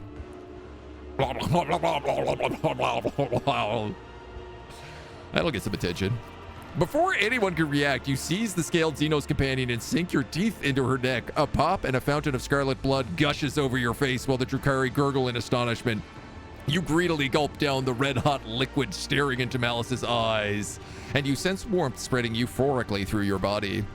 He watches spellbound, frozen like a small animal that has sighted a predator. Try as he may to hide it, you can sense the fear rolling off him in waves. When you've slaked your thirst, he slowly says, "You're one sick bastard. What do you want?" I need a healer. "And what will you give me in return?" "I wish to return to my domain." "Many dream of that. How do you imagine that would work? You think I'm going to take you there in my void ship?" "We'll discuss this later." The little strength you have left in your body has run out and you collapse. The darkness that nearly extinguished your mind permanently envelops your vision once more. How does this affect the color choices of my drapes? All that belongs to us. We shall make it so. Do you think we can get in charge of this drug-fueled gladiator gang? To the drum beat of your heart, you hear Malice's voice say, "Patch up the humanling. He's got character. I like those ones." Man, I can't wait to make friends with this big snake boss. Sensation slowly returns to you. Your body's still in pain, but you're no longer on the brink of death. Your wounds have been crudely closed with metal clamps, and your throat is pocked with injector tracks as though you've been wearing a neck pillow of needles. The one who rendered this first aid to you was certainly not a qualified surgeon, someone who would typically be permitted to minister to the person of the illustrious rogue trader. Looks like you're back with us. I don't know whether to offer my congratulations or commiserations. Enough talk. Help me up. The Xenos does not move. Make no mistake, humanling. Just because I saved you, that will not stop me from killing you this very moment. Get yourself up. As soon as you stand, you're seized by the strange sense of unreality. It's as if you two are still there in the wicked darkness and everything around you is merely a twisted mirage. Doubt seeps into your mind like a poison, sundering its contact with your body. You have to make a deliberate effort to hold on to the thought that you are you. What is your mind maggot giving you trouble? I saw it latch onto your spinal cord when you were being patched up. A fat, well-fed grub it was. Lots of teeth. It's dying now. They have a short lifespan, but that means its poison is especially toxic. You'll lose touch with reality from time to time, and when the mind maggot dies, the final dose of poison will make you think your body is not your body at all. And then your heart will stop beating. Oh, good. I could have pulled that thing out of you, of course, but I thought, why should I? Consider it a guarantee of your gratitude towards me. When you've earned your healing, I'll release you from it. The lipless mouth stretches into a bloodthirsty grin. What is a mind maggot? A translucent slug, a parasite that can be found on this side of reality. Mind maggots feed on your memory and inject toxic hallucinations into your mind to stop you resisting. Drukhari can train these creatures and make them show their victims devious mirages. Alright, who are you? I'm Malice, and the rabble you see are my shriekers. We're gladiators, the bleeding meat of the Fatal Thirst's combat arena. We're the beasts who go out there to kill and die in glorious deaths for the entertainment of the Dark City. This den is our pleasure ground. You are in Commorragh, the Dark City, the underside of existence, the realm of the Drukhari. You have heard of it? Alright. Why did you decide to help me? You are a cocky whelp, but feeble like all members of your race. Your cockiness has not yet gotten you killed, which means you must be someone important, and you might be useful. I want you to kill for me. Go into the mangled sector and find a freak called the Commissar, one of your kind, and then spill his guts. Do that, and you will earn my favor, and in the chasm, that counts for a lot.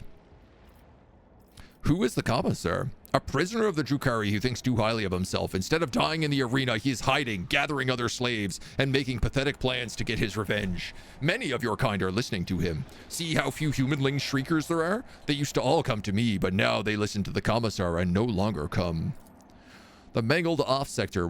Mangled sector. What an off-putting name. It's an off-putting place, the base of the spire in which we live. Commorragh is stitched together from scraps of various dimensions, and in the mangled sector, the seams are starting to rip. Space is collapsing in on itself, and entropic radiation is off the scale, spawning all kinds of abominations.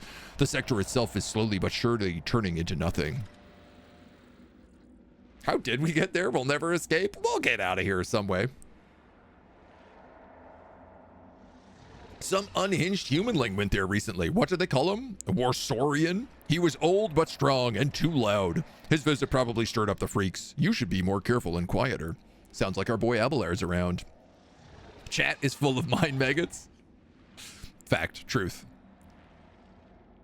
This guy had a theory. Gravity didn't exist. It was actually a static charge that stopped us from falling off the planet. Wow.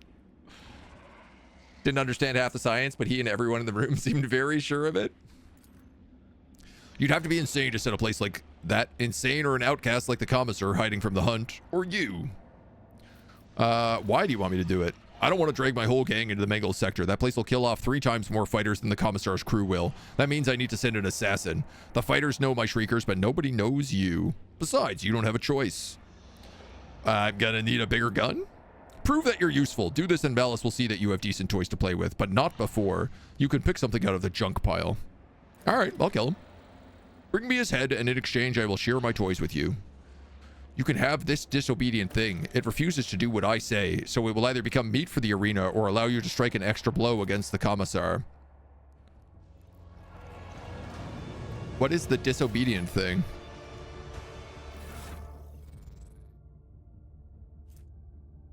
I guess we'll put these boots on.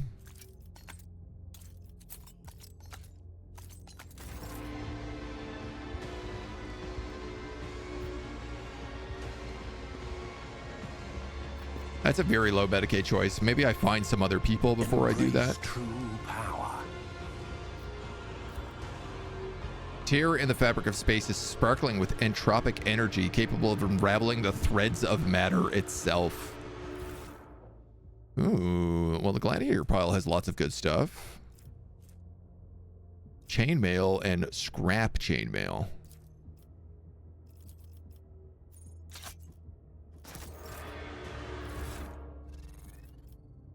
How do I have another fresh injury?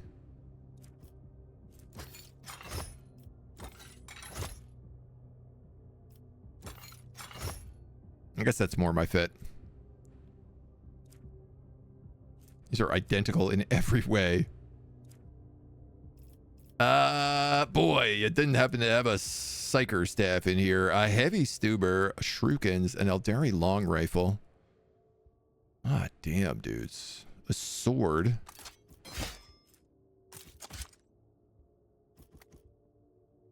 I mean, I guess.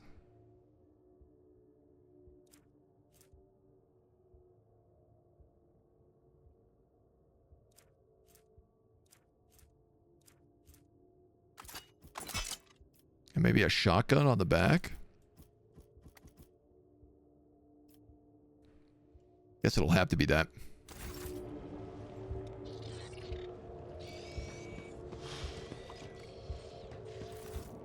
Whoop.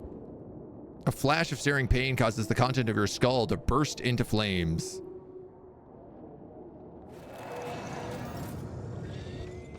God. I tread a path unexplored. Take a stimulant and enjoy yourself. I have some questions. Tell me about your kind. The Slythe. My kind were a greedy people. We always wanted more, and that's why we were rapacious and indomitable. Nothing could sate our growing appetite. We could have conquered half the galaxy if we needed to. The bonds that held us together fell away, replaced by some more beneficial and attractive alliances, and my kind scattered. Some called it the fall of our civilization, but they did not understand the realization we had come to, that no one needs other people. All you need is yourself. All right. I want better equipment. The world trembles beneath my feet. I don't understand when he was like, take this one, it's not listening to me.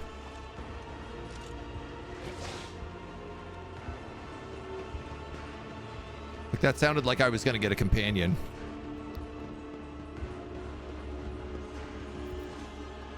I don't know. I'll try this. Ruinous favor prevails. Test succeeded. A powerful blow has caved in the gladiator's skull. If not for his large and clearly expensive cranial augment, his head would have exploded. Give me that augment. Veteran's electrograph. The cranial shunt marked as property of the Astra Militarum is used to directly connect to armored vehicles. Its silvered rim is an indication of the owner's veteran status.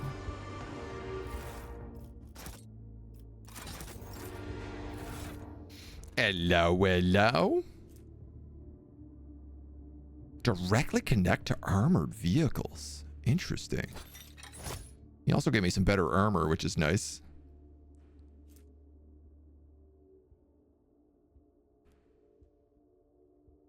And I don't know. This is kind of better and worse at the same time. Better armor pen, and it has pistol burst. So I guess we're going to go with that stub revolver. Intriguing. All right, let's get the hell out of here. Let's go do some business on this Hell City.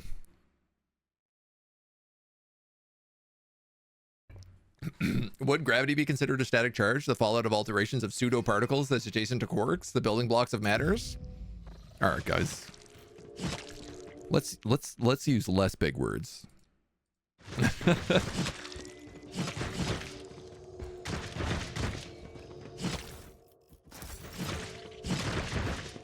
Oh, cool. We can still pack things as cargo. Yes, yes, yes, yes. My head is on fire. I know, I know.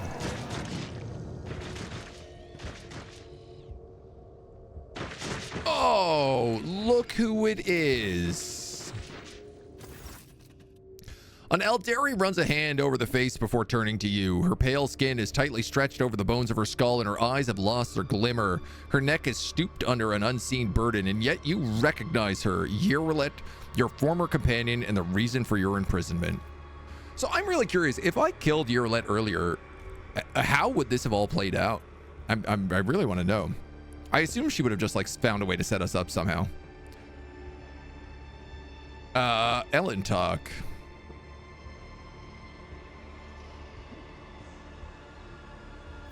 Nod at the victim. What are you doing? Learning, mastering that which will bring me closer to my roots.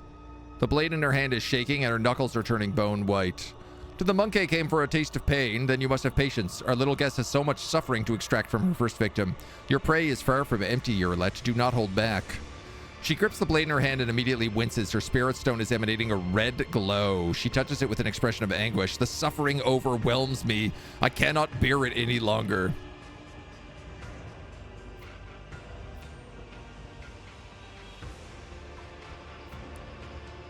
Suffering, you say? Perfect. Show me how much more you're willing to suffer for a chance at forgiveness. Yirlet looks up at you with agony in her eyes. She bites her lip until it starts bleeding, plunges the blade back into her victim, and screams as her spirit stone fills with crimson light. A twist of the dagger, another scream, and another flash of red. The Drukhari hungrily lean forward, imbibing her anguish. Please end my torment.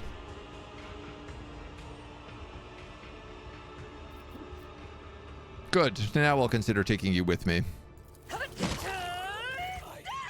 Yirlet is swift and precise. The blade pierces the Drukhari's throat and he collapses, clutching the wound and drenching the floor with his blood.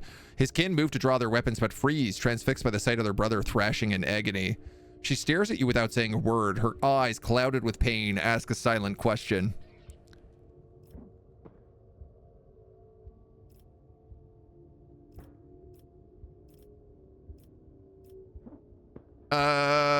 We'll have a word about your deeds, but now it's time to leave.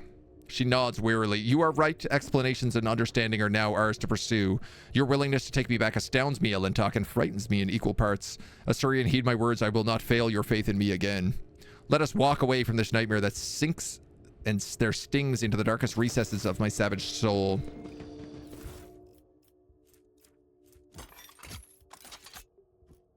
Slowly taking everything here. Warplore. Oh. Triumphant as always. The beggar's corpse is disfigured. I do have to level up Urilat, this means. Why? This is going to take forever. Auntie Brian's one of them smart people. Defund them. No smart people allowed. No smarts. No smarts happening here. All right, let's give her a long rifle because I guess that's what she does. God damn, this is going to take a moment. I'm just going to build her quickly as a bounty hunter.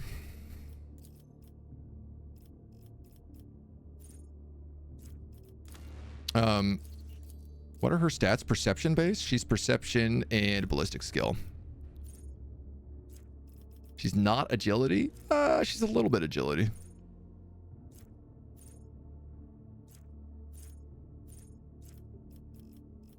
God, I really don't care about this. Claim the bounty. What is the ability off claim the bounty? Call the bold. You're going to end up taking that. Piercing shot. You'll take that.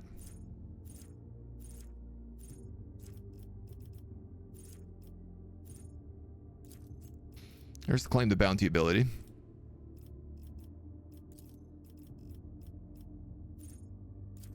Oh, I can give her access to Drakari equipment. Yeah, we might as well. Perception.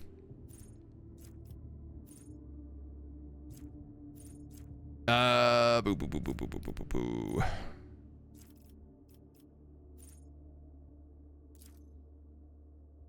I'm going to give her withdraw. Call the bold. Flay the bold. Awareness. Ballistic skill.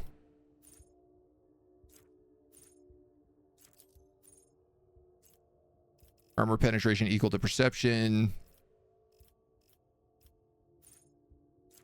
We'll give her...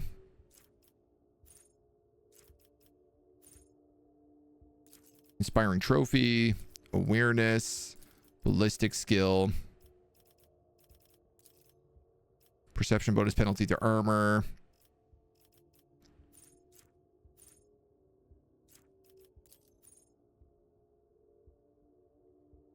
Critical hits grant their allies a perception bonus. Demolition is the other... No, that's agility. I guess Laura Xenos wouldn't be bad. Agility, pre-assessing his sight, piercing shot.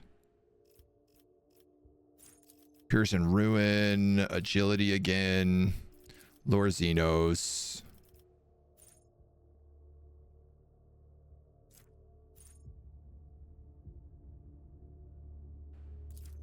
Hunting surge. Drakari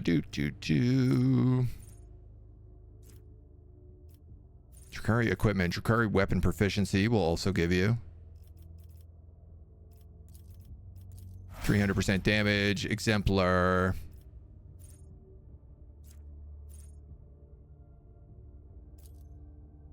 Cataclysm. Let's just go with Cataclysm.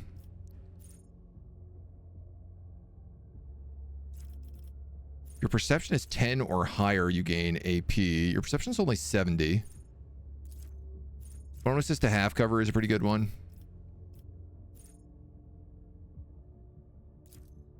When an operative uses precise attack on a target fit by 7 or more exploits and scores a hit, it becomes an automatic crit. Sure, let's just grab that. You're going to grab awareness. You're going to grab... How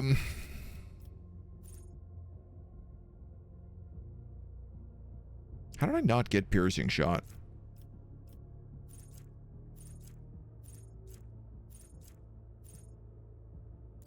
Pierce the armor.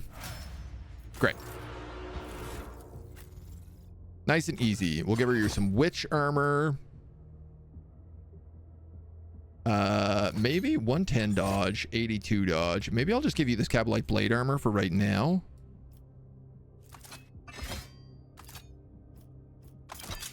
And then I can give you a Shrieking Catapult. Oh, that's like an automatic.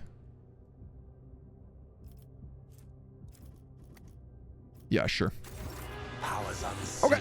uncover my path. Good time to make food. One leveling up moment later. Yeah, it's always a bit of a pain. There's always just like so much to the level up.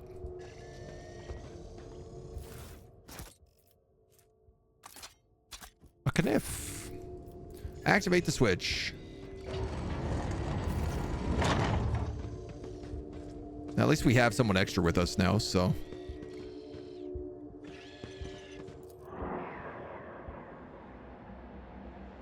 A flash of pain. I hate those events. I really don't have the tech used to open up these crates.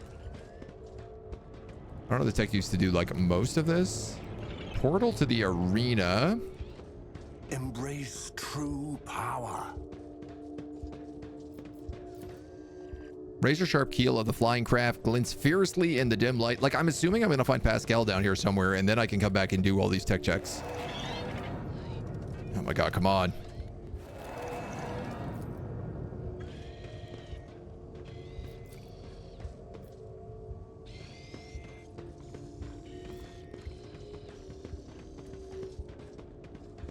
I'm assuming he's going to be here somewhere.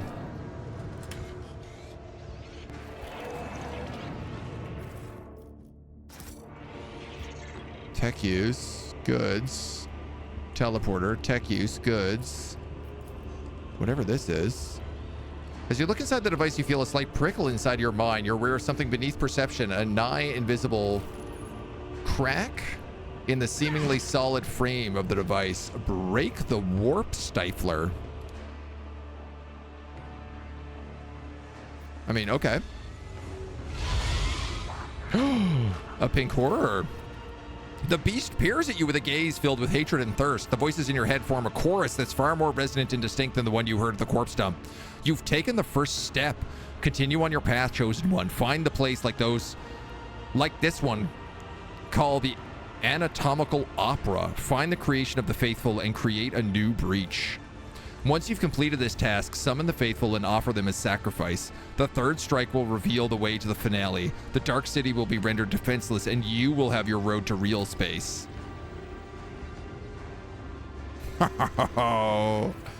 Interesting. Title might say maximum heresy, but there are some limits to it. And not adorable horse girls. No. Limit to heresy. Thought furries were welcome here? I mean, they are.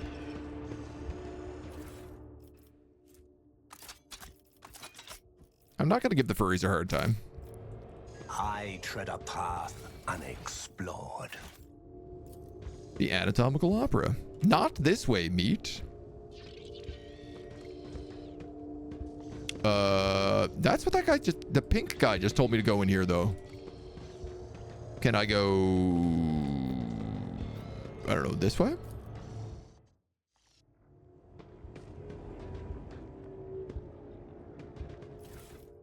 Loot?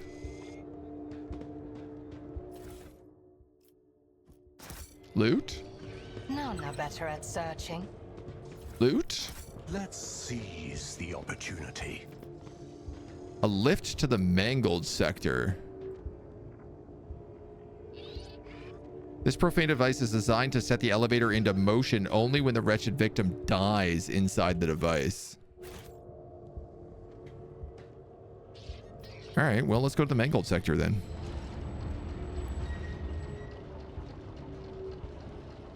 I don't know, these guys look pretty alive. I was promised dead people.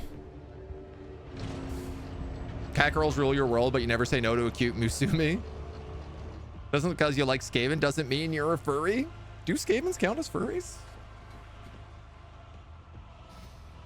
I feel like they probably would, honestly. Intriguing. All right, where are we in this hellscape?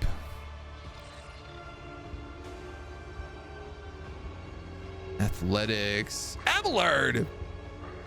My boy!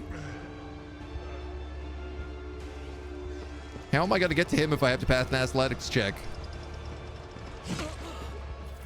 Oh, that guy just killed his homie. Man, people are stabbing each other in the back here all the time. Parkour. I shall not be deterred. Well, that hurt. Come on, man. The searing of pain will be cured by a hug from Abelard. You barely recognize your loyal seneschal, Abelard Worsarian, in this pitiful hunchback figure. His officers bearing his broad shoulders, his direct and piercing gaze, all gone without a trace. What you see before you is a decrepit, quivering old man rummaging through melodious refuse and mumbling under his breath. Quatharina, love, white amsec and fruits? Of course, love. The children are making mischief again. Quatharina, where are you? Seneschal, this is your lord captain speaking. Oh, Quatharina. Abelard laughs faintly and immediately launches into a bout of coughing. Deep lines run across his face and a blurry film of cataracts clouds his eyes. The drive stems are at it again. Another council session, another appeal to the logitums. They'll never be satisfied, love, until they make us and our children disappear. Perhaps we should just give in. You always say Dargonus is not your home. Abelard is looking past you at someone only he can see. There's a timid smile on his trembling lips. Would you like that, love? Would you rather leave it all behind and go somewhere far away from our toils?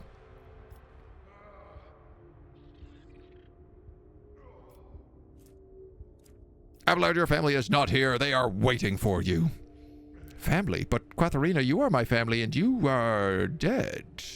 He shakes his head as if waking from sleep, slaps himself in the cheek and looks upon you. Biggest Turk! Apologies, that is to say, Lord Captain!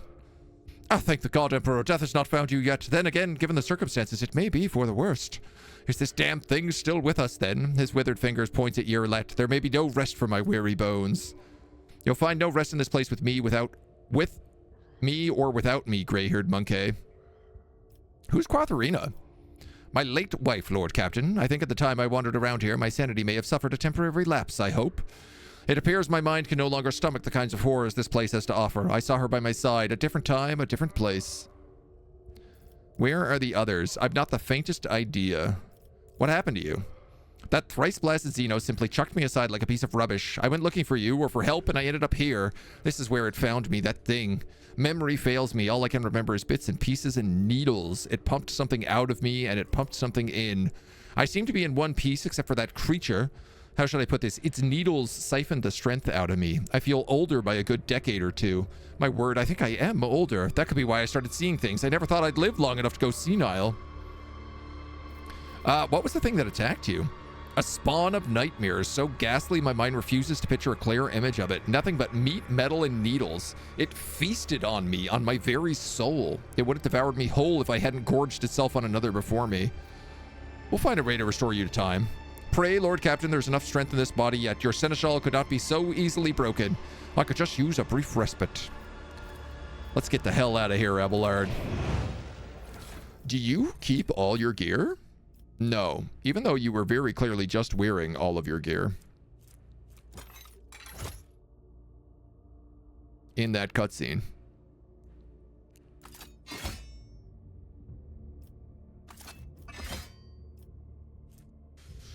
Well, what do we give to you?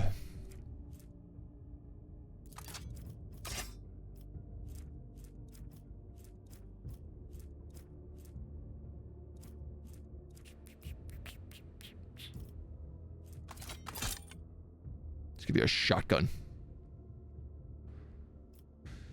A few other things. Pump something in, giggity. Uncover my path. It's the terribly weird Drukari shenanigans. Ooh, I need a Melta charge for that. Stolen time ages him several decades. But he can still make an athletics check with ease.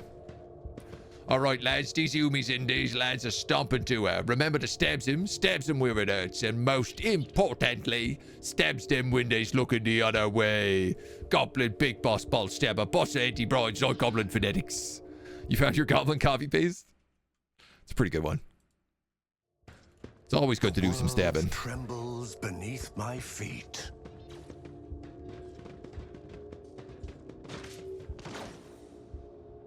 All right, we got some goods over there. Where are we here? Beggar. Man, they just gut each other up. Examine the corpse. A trivial task. Skin the corpse. Chameleon skin. The Drakari warrior's skin was stitched with flexible crystal threads whose colors shift to match the surroundings and conceal the wearer. Another demo task here. Will bow. Lord Captain, are you certain you wish to allow... This again. Orc name would be Ballsucker. I mean, it's a fitting orc name. Abelard, do I want to do this with you right now? Your athletics is 95. Do I quick save this? A soldier would have been disciplined for such a performance. Abelard! What if there's something good in that case? Do I have drugs I can give them to make this check? I don't want to be down here quick saving and quick loading nonstop, so I'm not going to do that, but I'm also scared about missing loot. Oh.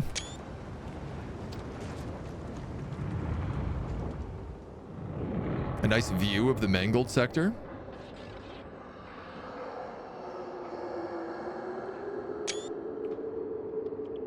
Yeah, this place sucks all right. Embrace true power.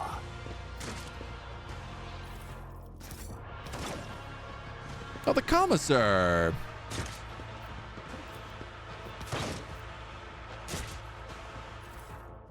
Autogun ammo. Oh, a shield. The flames of retribution. At the start of combat, the wielder suffers 1 level of burning and cannot remove burning through resistance tests. At the end of their turn, the wielder inflicts burning on all adjacent creatures. If they're Xenos or demons, they additionally suffer fire damage and armor pin.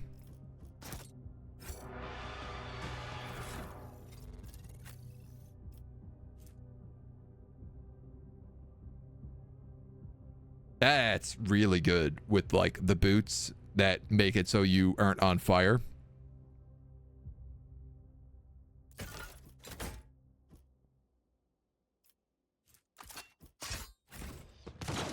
Let's seize the opportunity.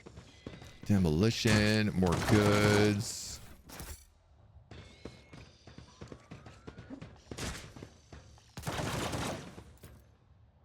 Makeshift Aquila looks somewhat pitiful, but the evidence, diligence, and passion that went into his creation speaks of the piety of the maker. Fair, fair. What do you got to say for yourself, Commissar? The stately man in a commissar's coat and tall service cap greets you with the sign of the Aquila and a solemn announcement. Another loyal servant of the throne has found his way to see through these confounded catacombs. Fear not and approach. If you have faith in the Emperor, then you will find only allies here.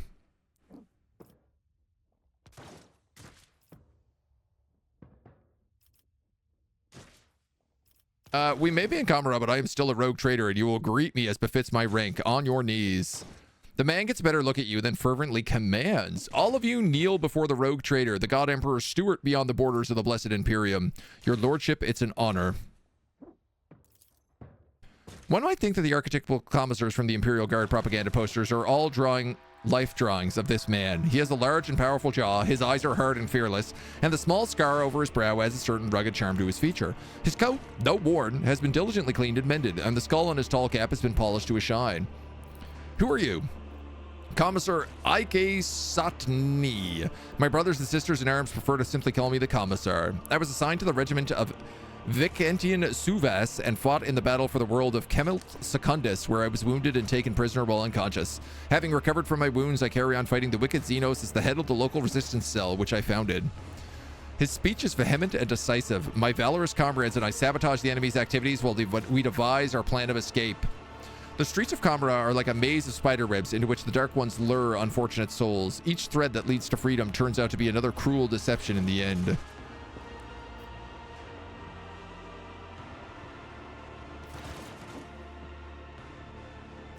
How do I know you're a real commissar? Care to present some proof? You can start by shooting one of these slobs. His answer is calm and composed. A commissar's duty is to root out cowardice and doubt among his warriors. There are no cowards or dissenters in my troop. What does your resistance do? Our first ongoing objective is to keep bolstering our ranks by seeking out prisoners who haven't yet lost faith and willingness to oppose our nefarious jailers. Our second priority is to arm ourselves and train, teach my soldiers the basic of guard tactics in order to mold them into full-fledged assault units. More importantly, we gather information and plot our escape. The day we pave the road to freedom and the corpses of detestable Xenos is nigh. How were you captured? We engaged the enemy on Kemult Secundus in the Calixis sector. The loathsome foes of humanity were known to launch raids in the area, so we received orders to defend the good subjects of the Imperium. When the profane descended upon us, we gave them no quarter. The enemy was routed, and my unit drove them back to their ships. One counterattack drove a wedge into our advancing horde and thwarted the invasion, but it also meant that we were cut off and flanks and surrounded. We fought valiantly for several hours to stop the enemy ranks from performing a new onslaught until we depleted our munitions. By that time, our superior officers had already fallen, so you led your people in a bayonet charge. We taught the Xenos a lesson in blood, and then I have no memory of how the battle ended. I came to consciousness in this foul place, disarmed and on the verge of death. I thought I'd die, but I was not yet time for the Emperor to release me from his service. I want medical assistance. You do not look too badly injured, and we are suffering from severe shortage of medical supplies.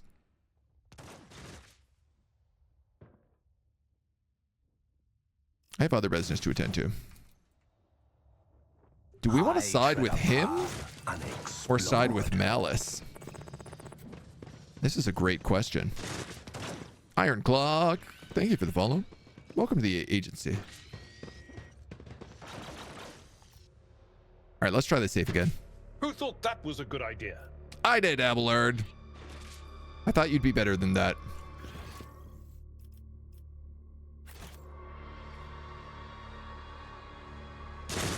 I don't have the demo charges to be willy-nilly blowing all this stuff up. 55% and 25%. Let's wait till we find Cabela. The world trembles beneath my feet. All right.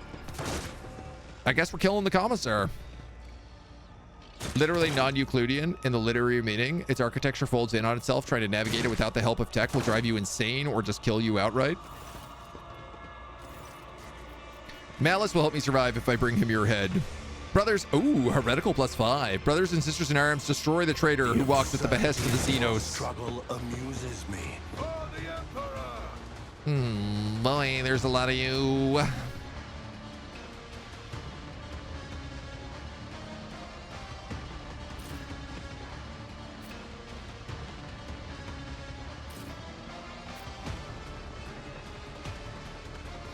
Ooh, boy, there's a lot of you.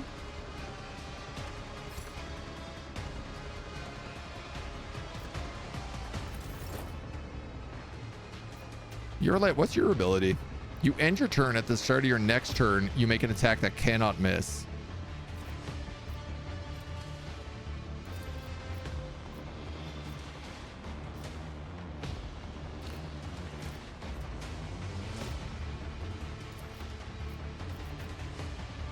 Oh my god, this guy's got like 200 HP.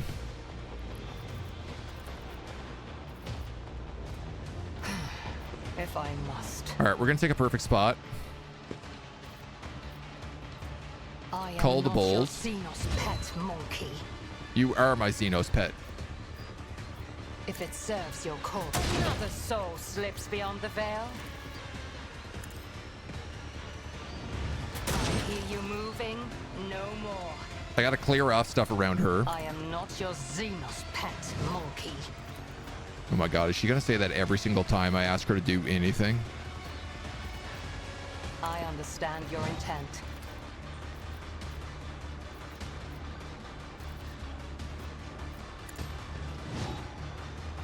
Renegade Medic.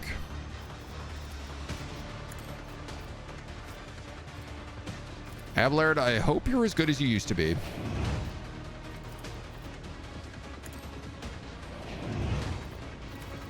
Purpose guides me.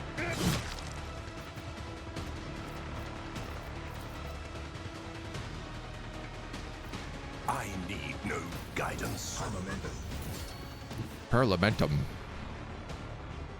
I will do my duty. I took care of this one.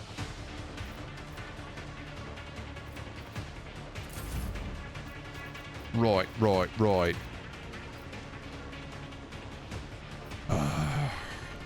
I might as well let the commissar on fire.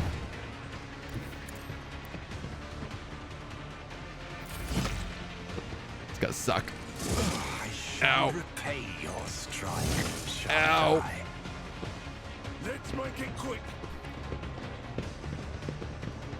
My faith strengthens me. Amuse me. Thank God for our cover. Indeed. Okay, first things first. Let's definitely take a defensive stance and probably hit him with a taunting scream. Because I don't want these guys just all meleeing Biggest Turg.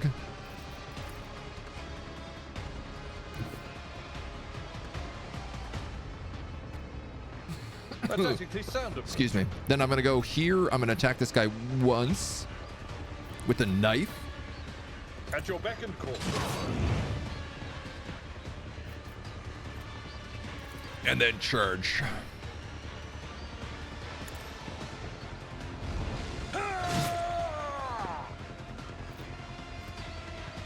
Victory is in And we might as well use brace for cover. I don't need the movement from it, but the deflection right now is going to be valuable. You get an automatic dodge against the first attack. Counter. Good stuff. This way. For now. Counter. Good stuff. Man, thank God we found Abelard. Heal. Oh, burst fire. Prevail. Okay, that actually hit them more than me. Counter. Look out. Injury is not an excuse to show Ow. one's duty. Protect My me. servo skulls. I can't stand it. Brace yourself, Avalon. Yikes. It's not looking great for me here. What's your secondary weapon? A machine gun, right. So let's probably just run here. Swift and silent.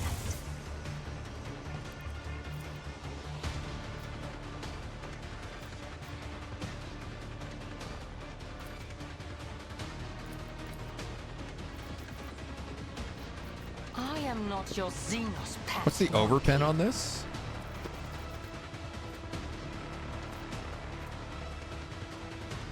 Piercing shot. This tedium is beneath me.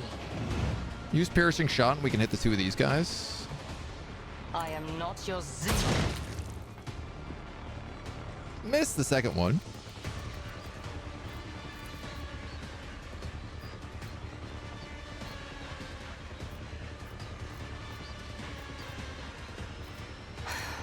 If I must. Deal death Claim the with my bounty on hands. him. And then we'll use it in my sights to get a free attack at the beginning of her next turn. Which I think I'll put on... I might as well put on the commissar.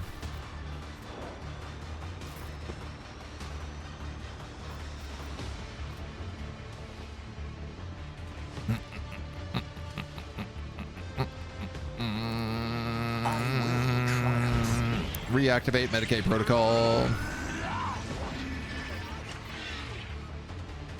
I can't give a free turn here, but I can light someone else on fire.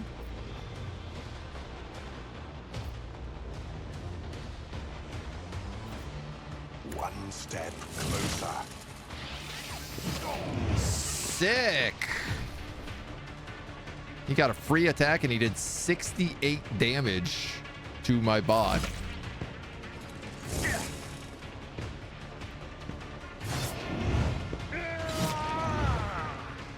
Emperor, protect me. Hopefully Abelard will hold, yeah, with taunting opportunity and stuff.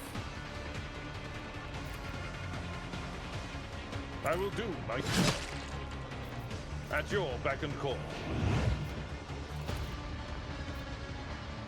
It will be done. Keep these going. And I think if I do Wall of Rockcrete, he'll give a bunch of HP to me here, who desperately needs it.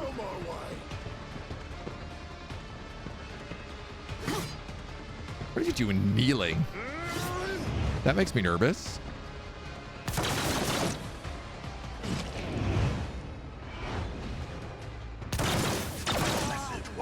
All right. That helped. I can handle this. I should I've suffered worse. switch out that knife and sword. No, maybe Soul not. Slips beyond the veil. All right, there's the free shot on the Commissar, which is fantastic. She can actually probably kill that Commissar this turn. I am not your Xenos pet monkey.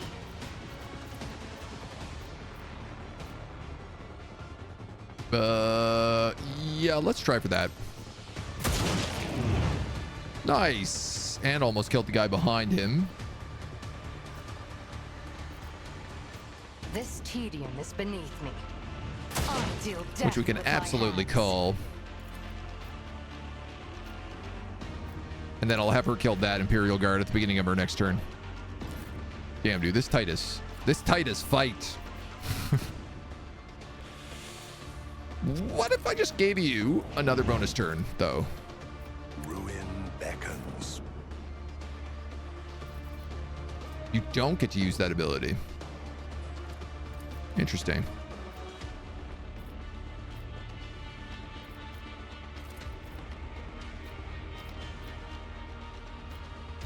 I understand your intent. Another soul slips beyond the veil.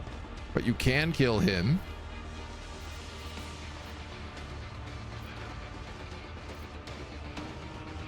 I feel like let's hit him. Ancestors, guide me. Good solid crit there.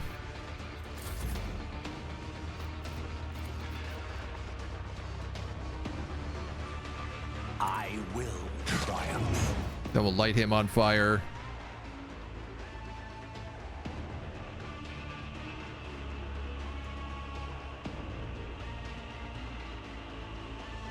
Will that work?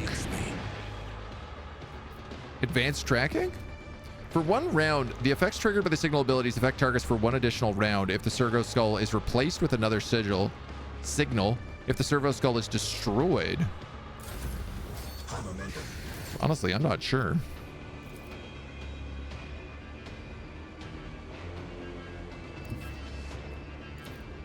I will do my duty. I took care of this one. That can't charge Someone him. else can do this. It will be done. I whiffed that really bad, didn't I? At your beck and call. It will be I done. done whiffed that one real bad. Duty, brother! He healed. Dodge, dodge, dodge, dodge, dodge. You single shot, but don't get a kill. And you're called the bold. Oh, you have to reload is why. Okay, no, you can still do this.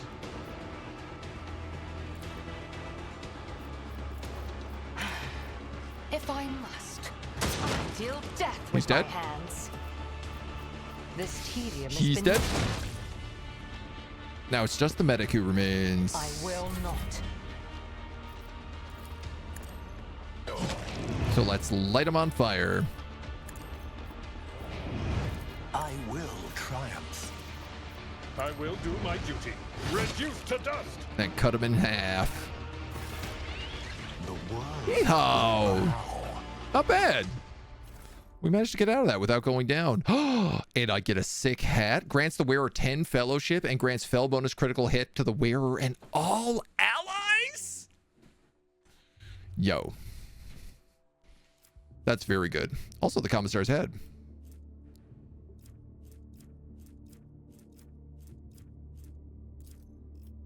Craft chainmail can go in there. A trophy las gun, an elite chainsword, a couple of regular old las guns.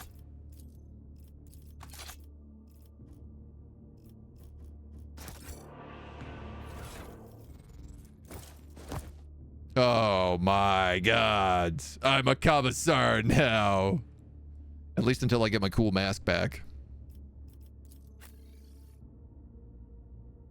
That definitely went better than I could have hoped for. You can get a chainsword now also, which is really great. And a trophy lasgun.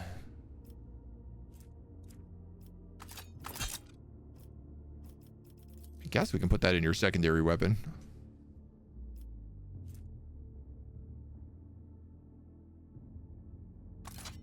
Splinter rifle is better than that other auto gun. She's built for sniping though.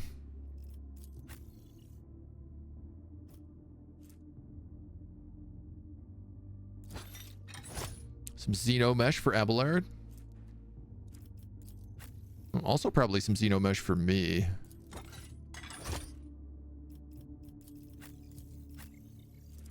Don't mind if I do.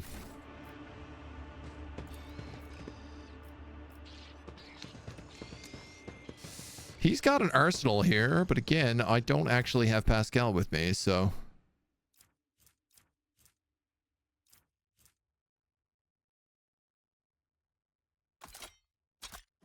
That sword is better than what I have on right now.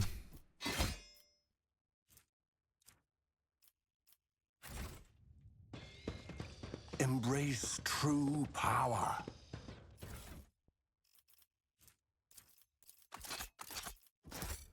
From what I loosely remember about this sector, you can come back down here.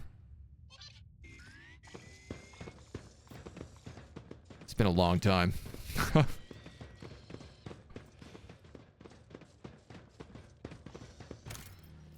Just in case, why don't we save?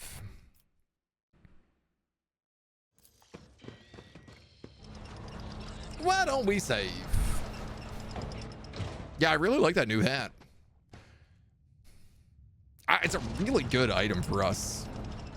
The only problem is that, you know, we also have that Psyker item that we've been using. Well, that we started using, but haven't really had a good chance to use it. The Thesertium mask. Yo, I just saw like an angel with wings.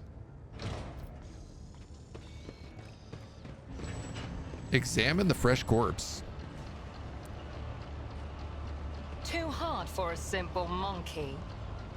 Killed by a series of precise cuts and vulnerable spots. The throat, the eyes, the tendons. The killer must have been aiming to swing the outcome of the fight with the first few blows. Portal to the anatomical opera. Oh, it just teleports us to the other side. The arena and to the pit. Well, we're going back to the pit. Powers unseen uncover my path.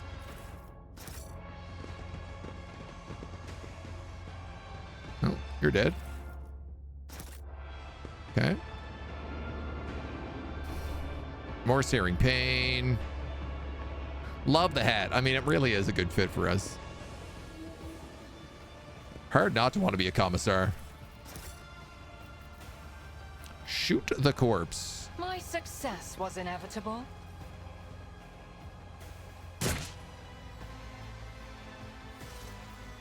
Nice. Tracking boots. Whenever hot on the trails, extra turn is triggered. Nobody uses that. When the wearer uses run and gun, they gain damage. Nobody uses that. And a melt charge. Okay. Let's see. Damn, dude. Where is Pascal? I need his lockpicks. There's a whole bunch of stuff for us to be picking.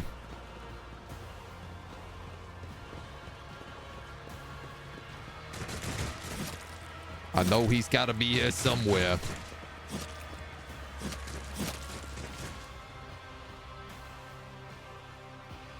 It's like boots and gloves, both based on skills that I don't have in this party.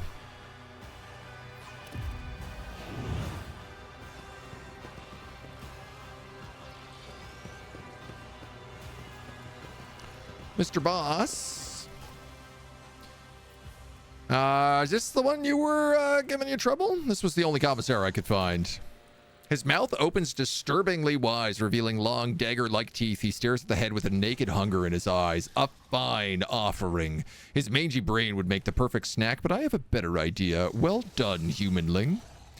Now is when I should hold up my end of the deal to remove your mind maggot, but even if I tried to, I doubt you'd survive. I'm a fighter, not a hacker of flesh. I lied to get you to act fast. That's just life in the spires, you see. Well, that hardly comes as a surprise. Good to see how fast you're getting hang of things here. It's a nice way to live.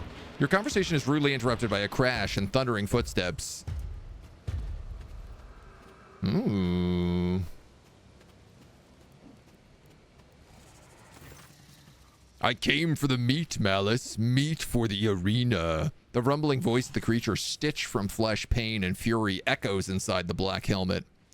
And it's waiting for you, shriekers. The sand is once again thirsting for your blood. Those of you who will give your lives to entertain our masters know that I never cared. Those of you who come back alive and in one piece will have as many stimulants as your pathetic bodies can handle. He shifts his gaze to you and grins wickedly. Give my best regards to the arena, fresh meat.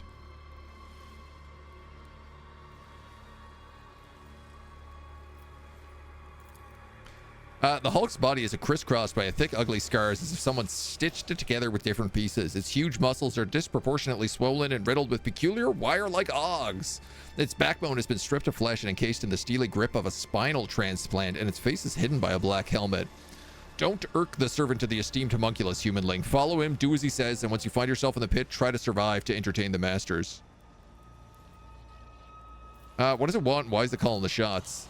This is a servant of our lord, Tervantius, the homunculus allied with a reaving tempest. This entire sector of the spire, the chasm, is the domain bestowed upon him by the Cabal. This is where he harvests material for his art, screaming, pleading, panicked materials, and this is where he recruits gladiators for the arena. Who are you? The booming voice that erupts from under his helmet is full of scorn and barely contained fury. Bring your untransformed meat to heal, Malice, or it will not make it to the pit.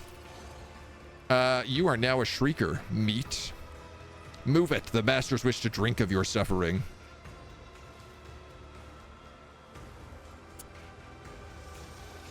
Yeah, I mean, I'm ready. How smart of you not to resist. Save your strength for battle. I feel like there's no way out of here, but this away. So, the warp monster said we had to get into the anatomical opera, which is where that guy was outside of.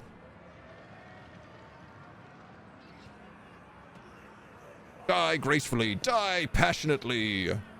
Such tantalizing hints of despair. No, I didn't know I could do that. How did I do that? I made her picture full screen for a split second.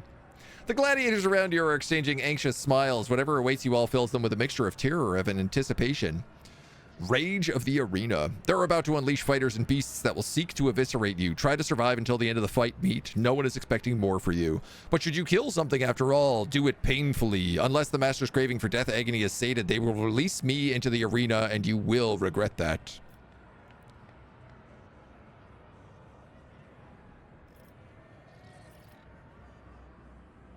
Give the monster a vicious smile. You're offering me the chance to skin a few of your friends? I can hardly wait. You're amusing. Overconfident fools like you always die first. Off with you, meat. Skill to the boots buff? The boots are for run and gun.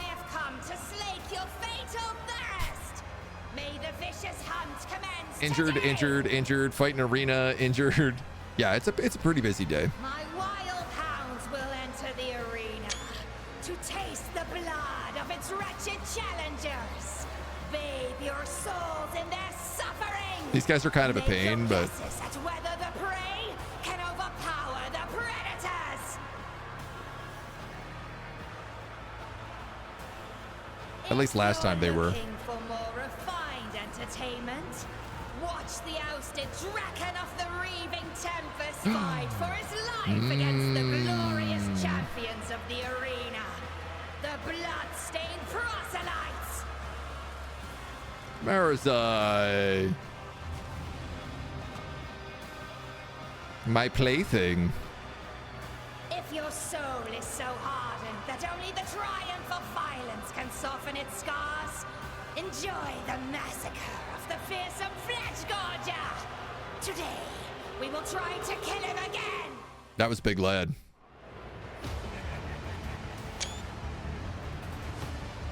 I love all these little videos.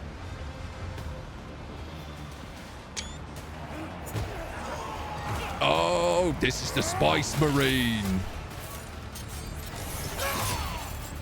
Whoa. Whoa! Spice Marine. Some good shots. I like the look of this fellow. He's got some blood for the blood god about him. Is that all? Meet the big guy. Your pet jesters. Don't be offended if I break your playthings, Kikeros. Kikiros. It's time for a Kiki. Imagine this guy with a gun in a suit. That'd be nice. Let the fatal thirst be quenched.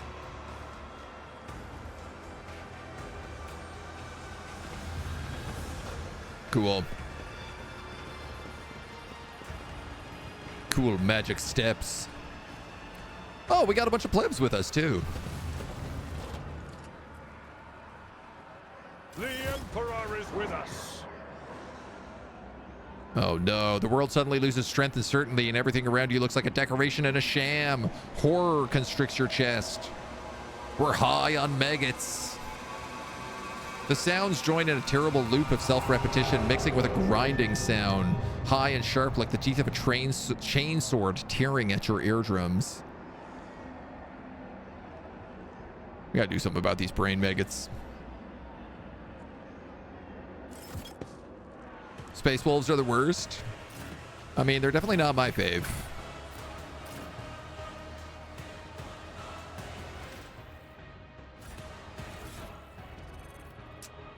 Legion doesn't have his ability that makes him half cover.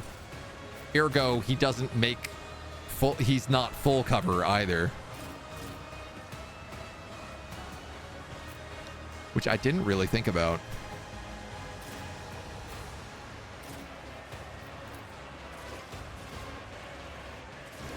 These guys have 400 HP?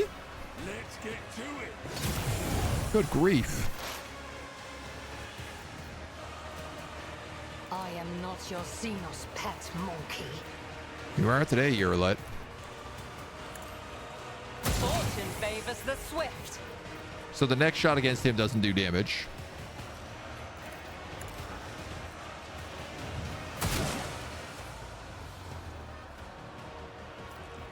Right. If it serves your cause, stop trying, monkey. Well, let's mark them both as prey. If I must. I am not your Xenos pet monkey. And then we just gotta hope that she can get a free shot off. And it's the correct one. So every second shot against these guys does 0 damage. Which is really frustrating. Let's make it quick. Wow, that was good play, bud. Here we go.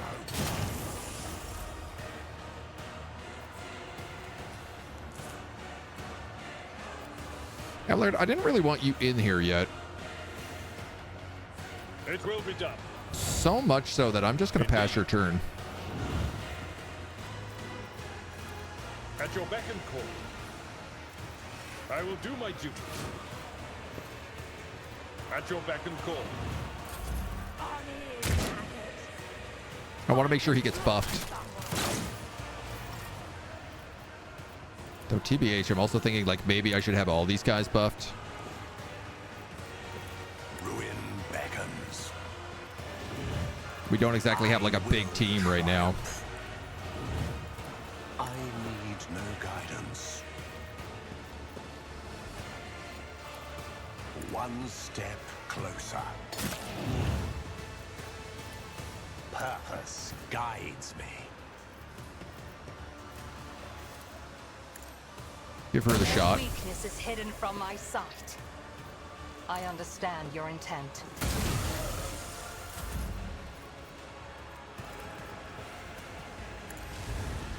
An exemplary strike. That'll do nothing.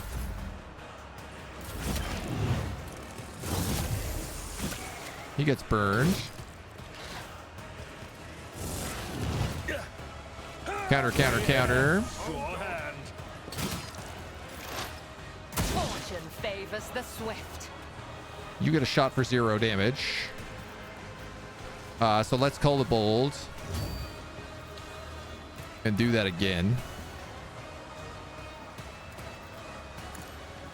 Ancestors guide me.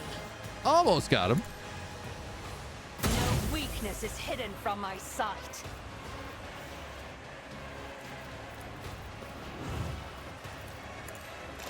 Then we'll queue up on him next time.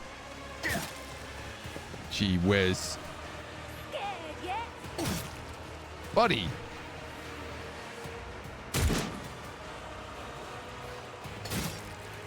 More worried about the bruisers than I am anybody else. It will be done.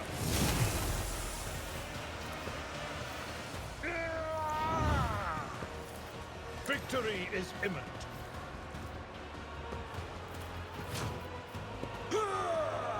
Is Wall of Rock Creek going to affect these guys? It won't. They are affected by Unyielding Beacon, though. It will be done. I guess they just all have Unyielding Beacon.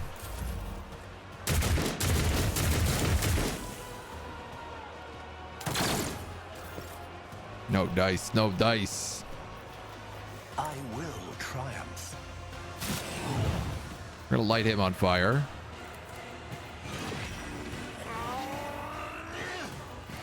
Let's move my beacon up so it can start healing people.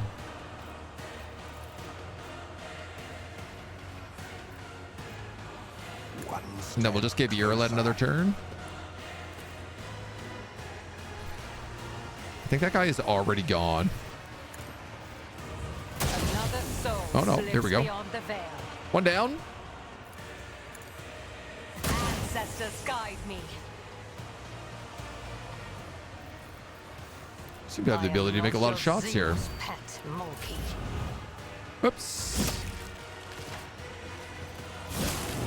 Parry counter, parry counter. See you moving. No more. Done. No problem. Eagle, good evening. How's your heresy doing? Hax, I wasn't here to hear that. The meat shields are enthusiastic. They're not hiding behind us. Honestly, like, the meat shields did pretty well, pretty good. There are too many of us. There can't be too many winners. Ah, Jiminy crickets.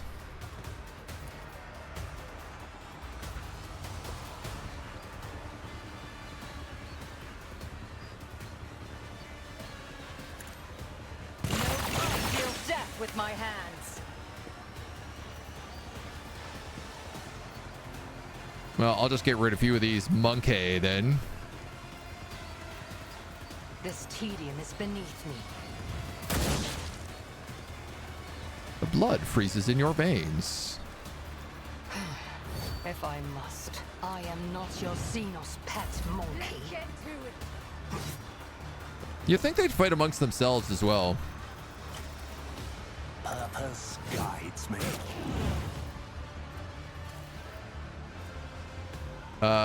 All of my abilities are turned off right now. I will triumph. I understand your intent. Hear you moving. No more. So let's just plug these dudes. I deal death with my hands. All right, man. I might not like Irlet, but she is pretty damn effective in this.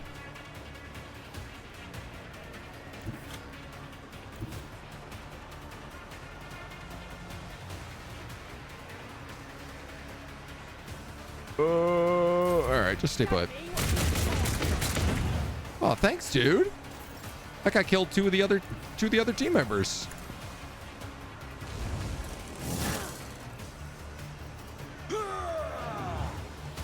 Indeed. I took care of this one. Bada bang. Have you enjoyed it? Are you surprised? The fallen Drakon has defeated the best warriors of the arena. The cult appreciates it. Marazai Aradesh has been granted the right to join the bloodstained proselytes, their circle of champions. Only Space Marine faction remotely is shafted by how much the writers love them as the Ultramarines are the Minotaurs. Constant glazing causes no small amount of problems. I don't even know the Minotaurs.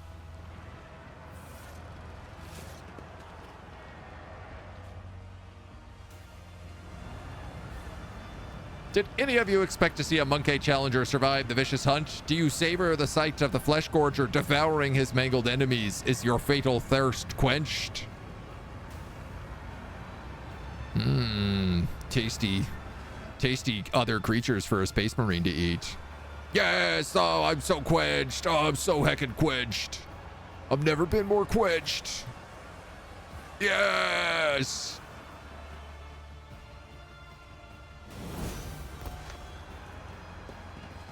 Quench me up. What advice do you seek? Arena Beast Claws. Ooh. Chainmail, Xenomesh. Chainmail can definitely go in the cargo zone. Rippers. Heavy greatswords.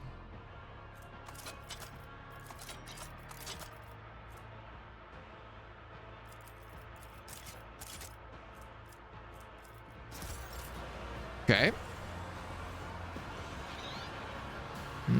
How do I get that loot? Guess I can't. Whatever you wish. You're unable to discern the bottom of the abyss from which Commorragh spires rise. A small mercy for your sanity. The world trembles beneath my feet.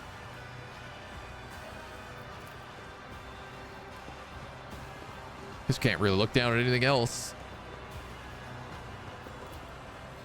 The commissar, traitor.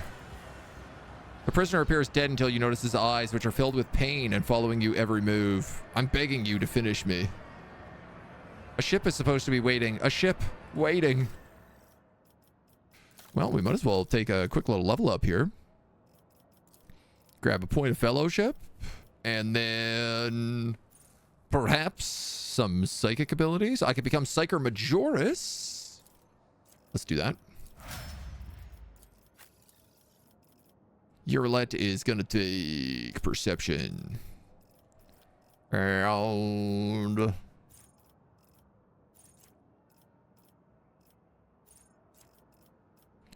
feel like I could give her like Laz proficiency, but let's just go base skill.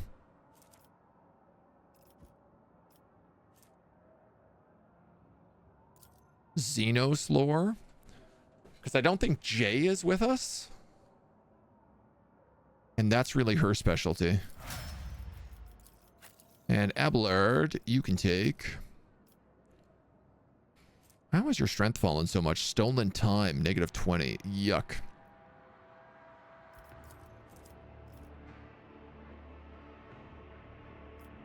Guess toughness.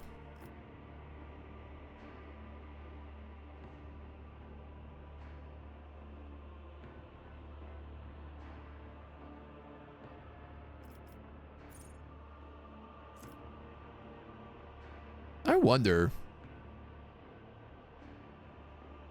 if I gave him like Xenos skill, I could have him use like an Eldari sword. Just something I never really thought about doing before. What about power armor proficiency? We still haven't found any power armor, but I like the idea of him using it.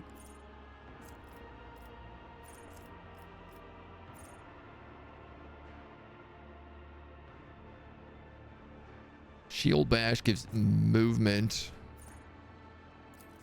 Enemies gain no melee superiority, probably wouldn't be bad. Or like,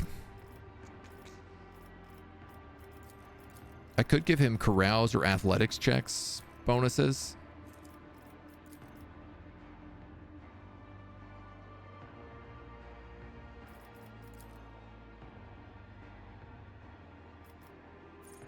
Kind of tempted to say something like athletics. I guess like carouse is the one I'd be more likely for him to want to re-roll. So we'll go with that. Don't know why the Grey Knights are called Grey when they always polish and shine their armor. Well, their armor is still pretty gray. I mean, it's covered in lots of fancy doodads.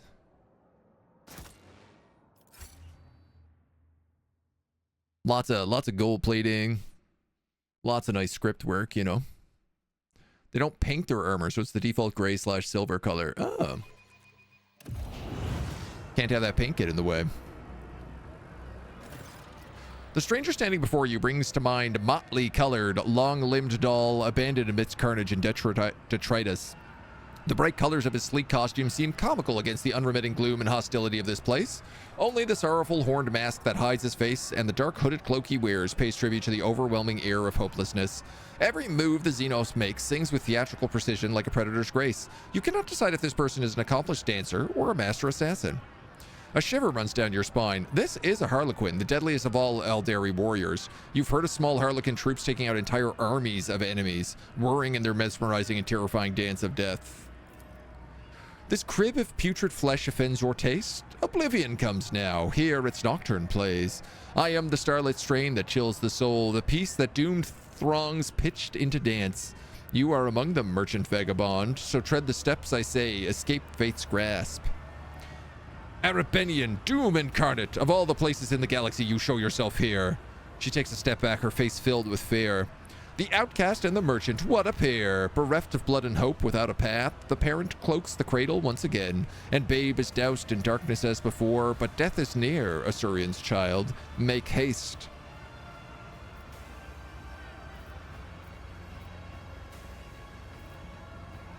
Before beginning a conversation with a rogue trader, Xenos, it is customary to bow. I am waiting. Your wait will test the patience and my own. To pass the time, a sonnet all in tone. A melody of snarling agony, beguiling now by rending flesh bewitched. Through sinew, bone, and grisly pageantry, it calls the blood-soaked drape to come unstitched. A haggard chorus in the hall behind, their flesh employed to serve the maestro's art. No prayer for mercy slips from throats confined. The baton sets the beat of every heart.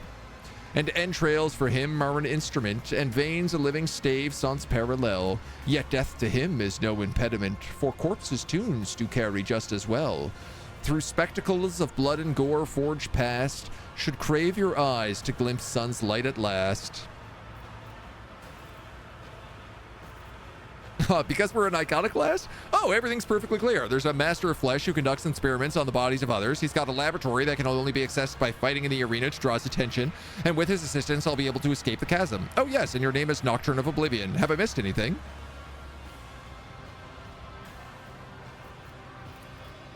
The Xenos stills and looks at you intently. He's not accustomed to anyone so adroitly and quickly navigating his verbal labyrinths. That much is clear.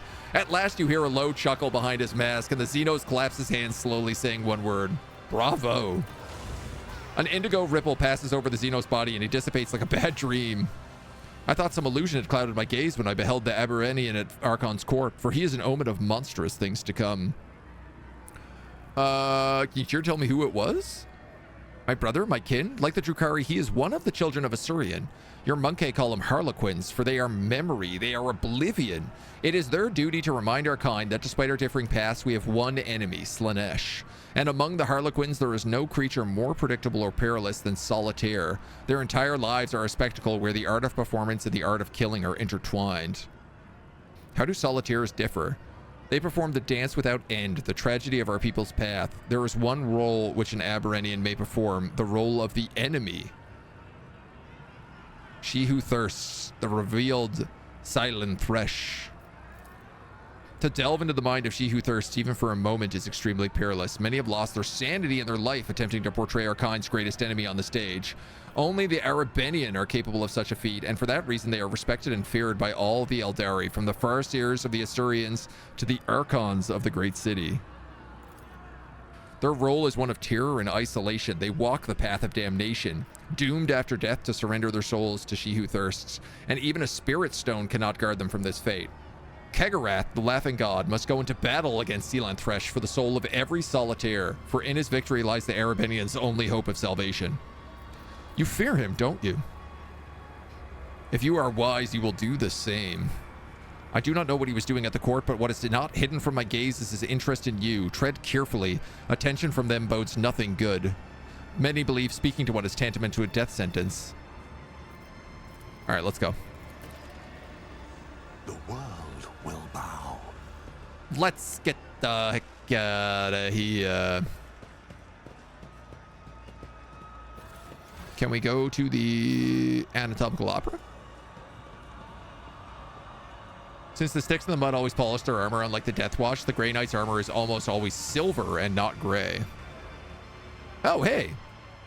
This is this weird angel thing I saw. I'm going to take a wild guess and say it's probably not an angel. Harlequin play is very, very intense. Some roles can only be played once since it involves that Harlequin actually dying. That is very intense. Caw-caw, says the weird bird. I have learned much in my exile. Even small projectiles must pose a grave danger to them mid-air. Their bodies must be extremely light. Unexplored. Cough, cough, cough, cough, cough, cough, cough, cough, cough.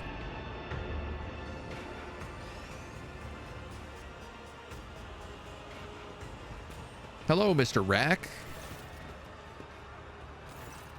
Meet the master order that you be let through. When you approach, a few augmentics spring to life inside his bulk. An injector hisses, filling its blood with compounds that cause its veins to bulge and the muscles to swell and twitch spasmodically. Wow, I can attack him?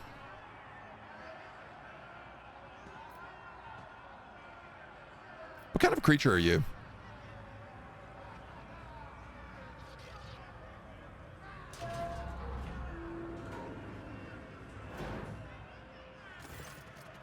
I am an Acothist, servant of Master Trevantius, his meat driver. What's an Acothist? An augmented warrior is called a Rack because the homunculus invades his nature like a conqueror, racks the mundanity, and creates perfection from whatever is left. An Acothist is the superior among the Racks, as well as the strongest and most frightening. What earned you this hideous transformation? I toiled to be granted this labor. I begged for it and received it.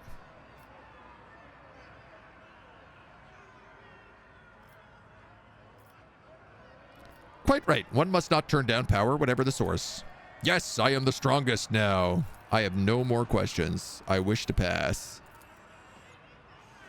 I obviously also wish to attack you. But let's quick save before we do that. The injector system clicks as if it drives pistons into his body, and it responds with a blind howl of unadulterated rage. The brute lunges, but its strike does not startle you.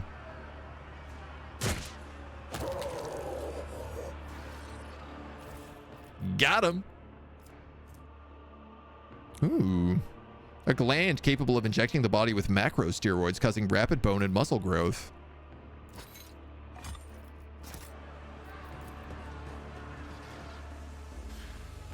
Might as well just kill everything down here, apparently. Angels, Drukari Scourge, hardly any difference. Curtain plays have a role that's basically Slanesh, so that only a group of cyclically null Harlequins can play the role, and only when they're around those are the plays done. Oof. High-tech door mechanism, the slaves?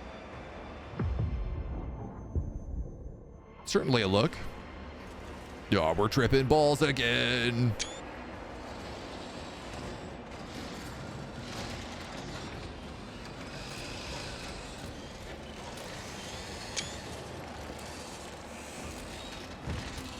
Oh, I'm tripping out again.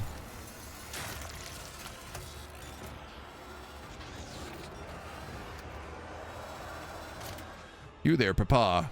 Take this blood slug out of my head, please. Janice! Oh, no, I don't think you are real, Janice. I think I'm tripping balls again. Embrace true power. Corpse hanging from the structure turns its flayed face to you with a crack and snickers.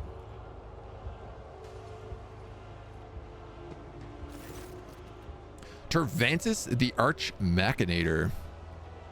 The creature in front of you is a patchwork of skins stuffed with darkness, corruption, and sharp objects. Staring at you with scalpel eyes, it grumpily remarks, "That's how you do it, this eyeball." Such a disobedient specimen. You're still not dead. An anomaly. Its foul, corrupt thoughts reach out to you, grasping at your face. Cool, man. I didn't know you could look at the people like this. Ah, his skin is just like flayed out to one side and held open. Surely that would be extremely painful. Like, what is the purpose of that? Or is, I get, maybe pain is the purpose? He can install the implants you gathered? Ooh, I hope so. Giggle at the amusing stranger. I see you will soon become a very obedient specimen. Convulsive spasms, hysterical reactions? Come here. The creature pokes you in the chest, his triangular fingernail easily penetrating your skin. A strange sound throbs at the edge of your awareness, a sound similar to your own scream.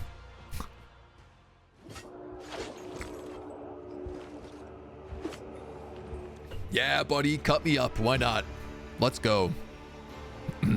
This grotesque spider-like figure looms over you, its limbs waving frantically, chittering and clicking as they rip apart something other and then stitch it back again. You realize its canvas is your flesh. The Xeno's gaze is indifferent and his low voice echoes through the room. The sample has been extracted. The specimen is alive. Body and mind expected to function within normal parameters, Mugkay. Sigh, what do I owe you now? No, let's examine him first. There's something fundamentally wrong with the Xeno silhouettes and its twitchy, abrupt movements. It sets your mind reeling at disgust. Each of its mechanical tool appendages seems designed to be sickening and horrifying as possible. Are you Tervantius? You are absolutely correct, specimen. I am Tervantius, the Archimaginator, homunculus and conductor of this place that staggers the imagination and soul, my anatomical opera. Some dark elder get aroused by pain? They all have a psychic hunger for pain, so they actually like need to eat pain. Otherwise they die. All of them. That's like the curse that Slaanesh put on them. All right, sigh, what do I owe you now? You will serve me, such as life in the spires. The Arabenian urged me to pay good attention to your allegedly extremely gifted self-specimen. Let's see if you make a good tool. Same as you, little moth. Unless, of course, the darkness of Commorragh burns you faster than the others. You know, Asurani, who knows? You're a Drukari. You do business with a human. How remarkably open-minded. Do business? I will do no business with you. I will use you. You survived a battle in the arena, which means you have uncommon parameters for your kind. You are a lesser organism, but the towering heights of my wisdom make it difficult to distinguish between your inferiority and the inferiority of most of my kin. All right, what did they tell you about me? The information should not burden your undeveloped mind. The Arabenian told me enough to give you the chance to enter my anatomical opera. That's all you need to know. You will return to the arena of the Fatal Thirst. You will kill a few of the witch's fosterlings for me. You might even spill the blood of one of the blood-stained proselytes. They are long overdue a small lesson in humility. They have forgotten their place. They lack respect and do not appreciate my work. They fail to recognize my authority.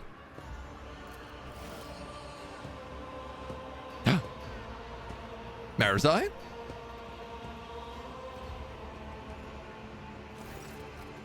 The homunculus makes a snapping sounds. Here comes Abius and his fosterlings. The leader of the bloodstained proselytes has paid a visit to the anatomical opera. Take this opportunity to study them properly. They won't dare touch you here.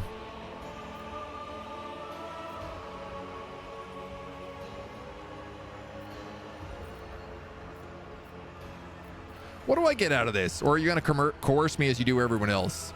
Coercion will be more than enough. If you disobey, I will turn you into material for my creations and ensure that you feel and are aware of every manipulation performed on your flesh. If you do what I tell you, I will let you live for a while longer.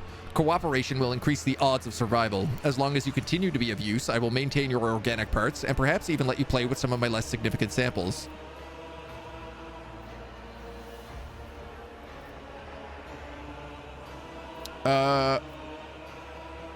I'm afraid you don't realize whom you're dealing with. I'm not a contract killer. I employ contract killers. A sharp claw touches your chin and pierces your skin, finding an imperceptibly thin nerve, and your body convulses in pain. This response is unacceptable. Focus, Mugkay, or I will make you either into a rack or a divan, depending on which I host orgies. You will be far more useful in either of these forms. Oh, a divan on which I host orgies. Hilarious. Not a bad, you know, in all the things that you could become. An inaudible yet deafening sound invades your mind. Your eardrums are ready to burst. The only sound you can hear is the Xeno's limbs chittering in his ice-cold voice. Abandon any illusion of choice. You will do my will, and if you stop resisting and start behaving like a good specimen, you may eventually receive my help in escaping. You hear a shout and the sound of someone moving behind you, but the homunculus points his claw directly at your eyes and all goes quiet. The monster turns his gaze on your companions. Intervening would be inadvisable, servants. The specimen and I are having a conversation. Silently endure the pain. Are you trying to be resilient? Do you wish to put my talents to the test? You have not the slightest understanding of who stands before you. I am the choir master of agony. A second claw, this one tipped with a thin and impossibly sharp needle, pierces your forehead slightly above the bridge of your nose, reaching through bone as easily through air.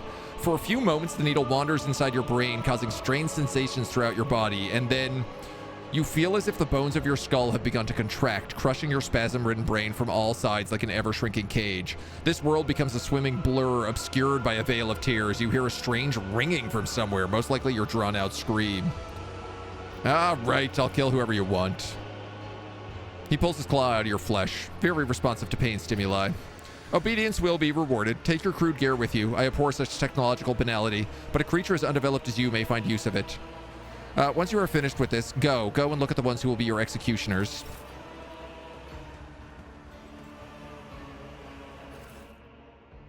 Is this all of my loot? Oh my god.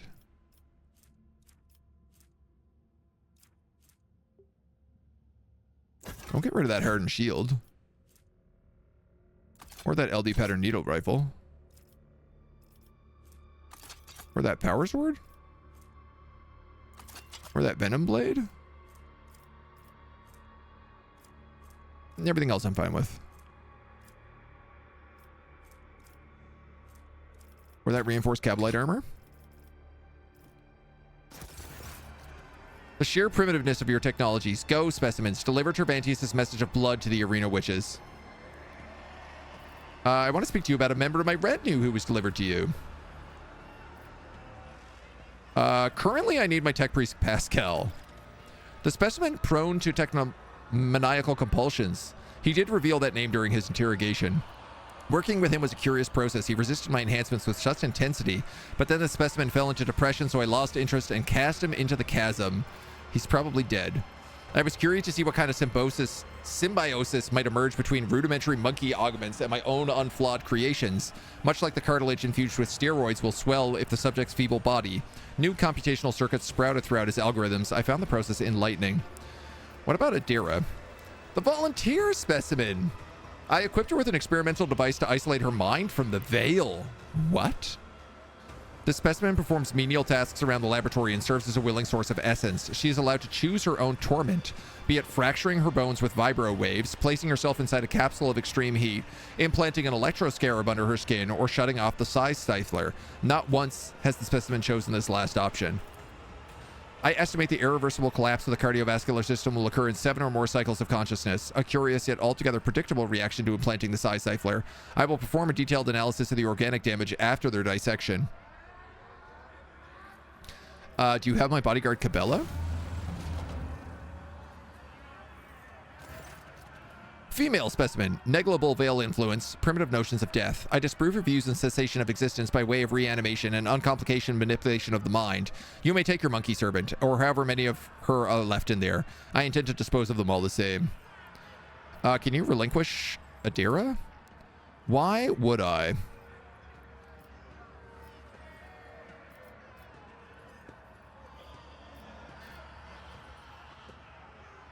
With a full escort, I'd have a better chance of succeeding and contributing to your plans.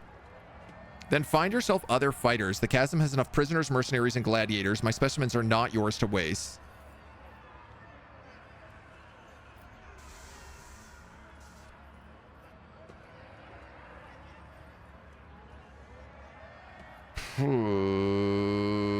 I think he would just let me shoot myself. He doesn't care.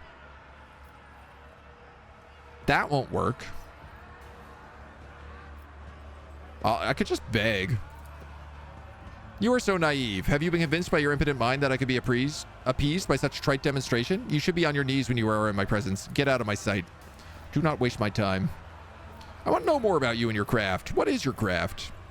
An absurd question befitting your small-minded kind. The homunculi are artists of anguish and masters of flesh that delves into the unexplored sources of pain, the greatest among their people. My head holds a brilliant intellect. My hands command power over life and death. My body, the pinnacle of surgical discipline. Our minds hold the knowledge of 100 generations.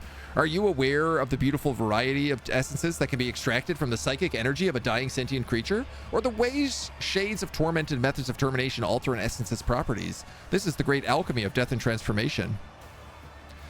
Until this day, I could only dream of meeting such a wise and enlightened being. His limbs react with an excited clatter of blade. I have few equals in Commorragh. My knowledge is vast and it goes beyond the mysteries of flesh and essence. I've observed many dysfunctions where the destructive energies of the unreal erupted in the webway. I have studied that devastating force and learned to harness it. I have created size stiflers to keep the space around the spire intact and have touched knowledge so ancient. Well, it is not necessary for you to know this, specimen.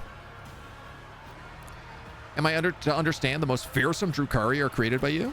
Without a doubt, even the most skilled witches and mighty Kabalites are outstripped by pure destructiveness.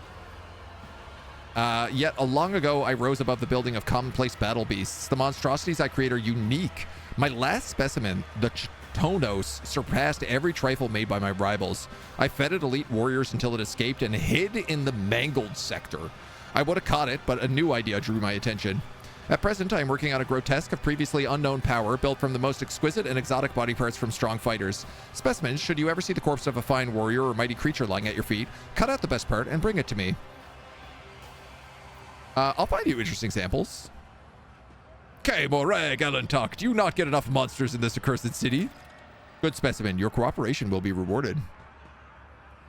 Why did I survive the interrogation? Your body was given to me for disposal and then thrown into the cesspit. It is an anomaly that the specimen did not die. I must consider fitting the disposal chute with a shredding mechanism. The Master of Flesh is twisting the truth. Had the Arabenian not interfered, it is unlikely anyone would have survived. I require your aid. You forget yourself. Go and serve my will, and should I ever decide to show you favor, I will do so at the time of my choosing.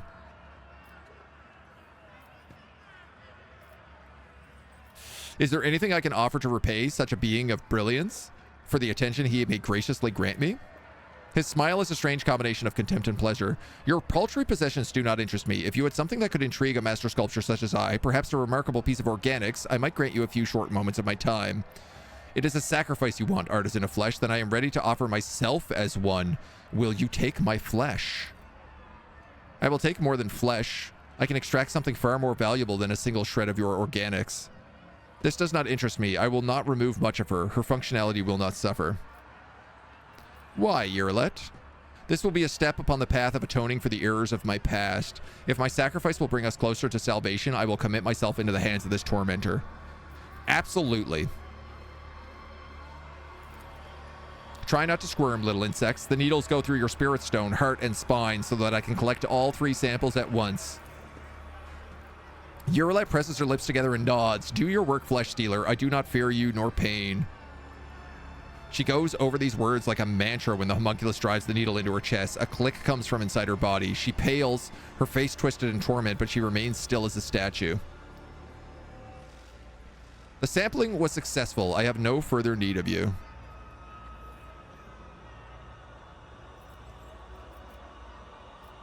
I met a monster in the mangled sector, a creature that can steal years of its victims' lives. Are you able to heal that? The mark of the Satonos.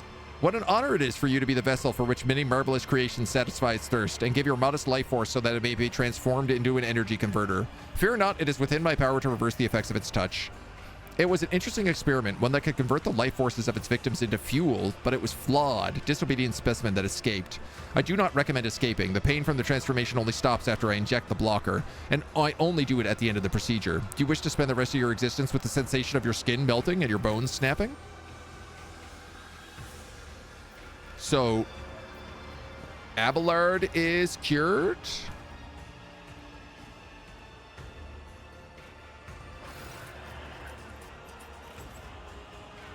I found some materials. Good materials, bring me more. And I need a moment of your precious time. My condition has been rather grave. Can you mend my body? Let's see what kind of interesting damage your body has taken and which parts of your miserable organics can be improved. You think you're playing as the High Factorum? I do look a lot like Janice. Oh, Adira. Hello. Adira is staring at you as if she has seen a ghost. There is a strange, eerie-looking device on her head, a tangle of myriad thin, translucent threads coiled in an elaborate, sickening patterns on her temple. Many of those threads penetrate the skin of her face, neck, and clavicles. Lord Captain, you're alive. I am. It's good to see you live as well.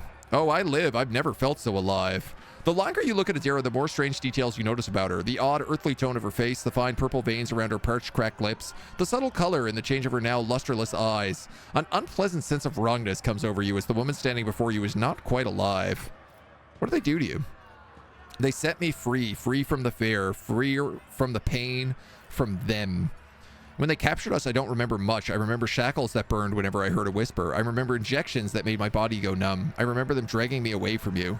Then I wound up here at Master Tervantius' mercy. First he studied me, poked me with needles, opened up my head to make a look at what was inside, but then he made the voices stop. He made them stop, biggest turg. I don't hear the whispers anymore. You forget yourself not addressing me by my first name. I'm more interested in her powers. I can't know. It's a good thing too, you know? I think the Xenos are terrified of human witches. Why else would they keep me half delirious and out of it? Do all those things to sever our connection to the warp? They're scared, but they don't know how else to fight it. How did he make the voices stop? With this, it hurts when he put it on. It still hurts, but I'm used to it now. What matters is the damn door to the other side closed shut. I don't hear the whispers. I don't see ghosts of the future. I don't get woken up by tormented screams. I'm not plagued by visions of the horrors that are waiting for me. All of it just stopped. Also, don't call me by my first name. I'm no longer a Von Valancia's subject. I don't serve you anymore. You are biggest turg, and that's that. Don't judge me too harshly, but I don't want to go back to how things were. I've had enough.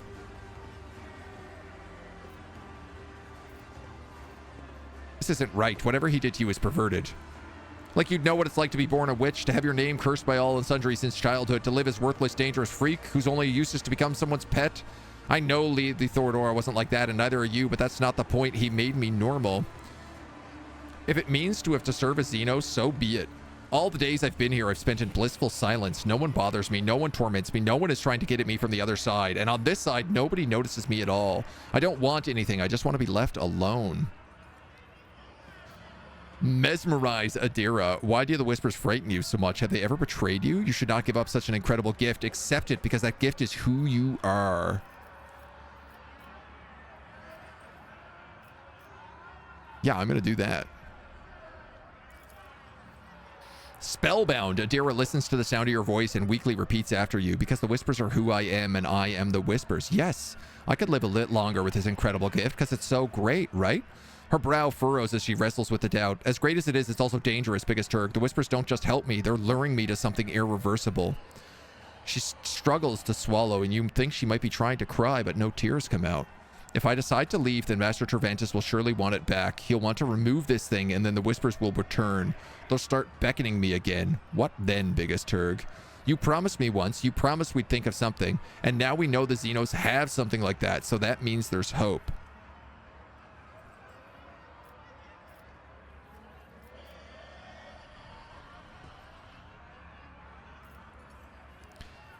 Perhaps we could figure out how this thing works, but we need to remove it first. You're right. Once we're home, it'll be a cinch to find some Xenotech whiz to make sense of it. All right, that's enough of me running my mouth. It's time. She grabs the device on her head with both hands and pulls. The color instantly drains from her face. Her eyes bulge, and she bites her lip so hard it starts to bleed. With a sharp sound, the tubes slip out from under her skin, spraying blood mixed with some foul-smelling ochre-colored slime, and the device detaches from Adira's head. She lets out a piercing cry, her head jerking back from the pain, and the delicate device clinks as it shatters into tiny fragments. Well, this is awkward. She forces a laugh and looks at the shards. Looks like the Xenos are right to call us clumsy animals. Oh well, since it's decided, might as well go out with a bang. Lead on, Captain. I just get her back. Okay. Let's seize the opportunity. Where is Cabela? It looked like she was up here. But those... Oh, maybe it was up here?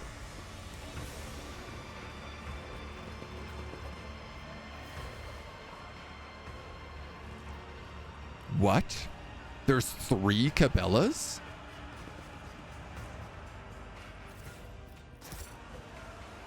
Okay. Oh, nice. Okay, we automatically applied all of our gear back. That I'm really glad for. We're going to have to give you some things.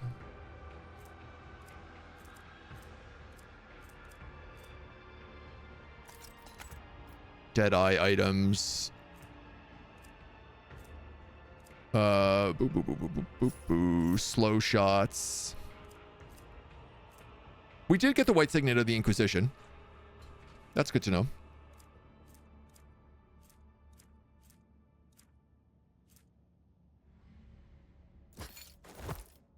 If they score a critical hit, they automatically hit on their next attack.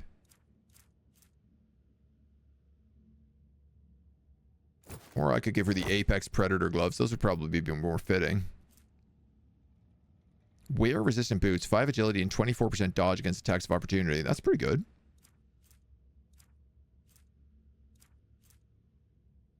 Parry melee attacks with a ranged weapon.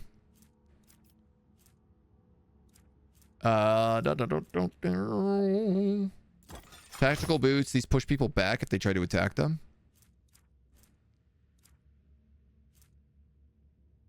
Yeah, I'm okay with that.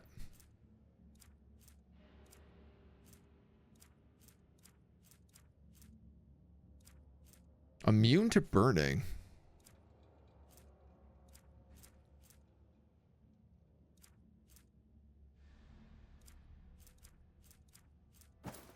Give you the camouflage robe. So you've got your insulator shield back.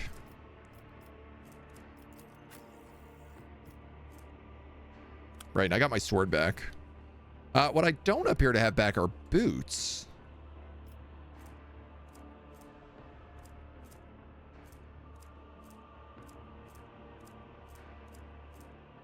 And now, obviously, I'm like, what boots was I wearing?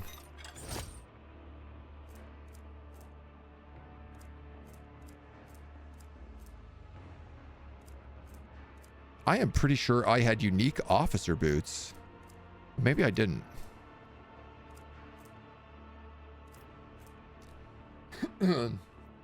Perception bonus dodge until the start of their next turn.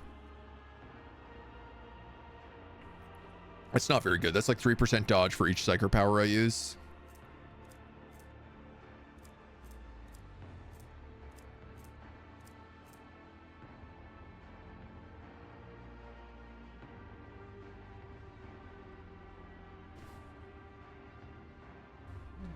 This is 3% dodge for each psi power I use stacks until the end of combat. That's a much better version of that. I don't mind that one at all.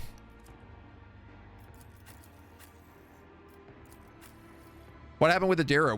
We basically convinced her to listen to the whispers. We were like, nah, the whispers, they're great. Don't worry about them. Intriguing. The floor of this cage is littered with corpses, their arms sticking out between the bars and the pale faces pressed against the cold metal. Above them stands Cabela, frozen between two female figures. She listens to their sinister whispers, her arms hanging limply.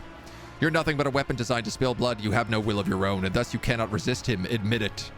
He has sullied you, shattered you. You are an unholy imitation. You should have accepted this by now.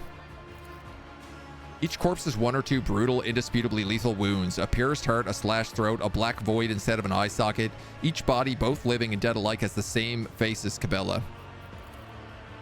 Both figures have her face, and yet there's no mistaking one for the other. One of them is twisted into a still, mask-like grimace of loathing. It rasps as if ripping its own throat apart. You were created to serve as a tool. You do not have the capacity to oppose the hand that commands you. That's why sooner or later you will succumb. The other wears a smile, mocking and pained at once. Like the first figure, this one seems unable to rid itself of its expression. You are ruined. That is why the Undying One refuses to take you away. Now you are prey for the wicked, their plaything. After getting a better look at the doppelgangers, you notice faint scars on their skin left by the scalpel that's transformed their appearance. Subtle as the handiwork may be, it does not stand up to your scrutiny. Your fabrications. Who were you before the homunculus changed you? Why do you play along with his deception? We are her. We are shards of a soul that is crushed and cursed. Do you not recognize your servant in her new form, Doman? Do you think she is cleaner than us, Doman? She is broken. Nothing could shake the Cabela you knew. Before you was a warped imitation of who she was. Repulsive, tainted. Imagine not listening to the whispers in your head, right? What happened here? I've been corrupted. The blasphemer said you were dead. This worthless blade has failed you, and all it could do was break itself against the bones of its enemies to wash away the shame. I fought them, forced them to take my life, but the dark fleshcrafter has committed an atrocity. He has spurned death itself. Whenever I receive a mortal wound, he would wrest my fading soul from his hands, mend the wounds, make my heart beat once more, kindled my consciousness a moment before it could be extinguished, and he did it again and again and again. Every time I found myself upon death's threshold, he claimed a part of my soul to create this. Unhallowed replicas. My soul is mutilated and I am a mockery of what I once was, and I can't fight. Not anymore. Not even the most skillful among the blasphemous Xenos can fracture the soul of one of his servants. The homunculus are playing a mind game with Cabela by convincing her that his puppets are part of her. In truth, it's merely an intricate deception. I'm taking you away from here. You will not endanger the Doman. You have been in the homunculus's hands for too long. You do not know how much control he has gained over you. What if you turn out to be the instrument and not that of the Doman in a critical moment? What if this is a trap, a poisoned gift? The true Cabela lies among these corpses. You are her vestige, her infinitesimal trace defiled by Xenos. You are unclean, and now you would stain the Doman with your abominable essence. They are right. I cannot go with you. It would be a homunculus trap. Who could say, perhaps I'm not even the true Cabela, merely a shard of her. Abandon me here. Shattered world.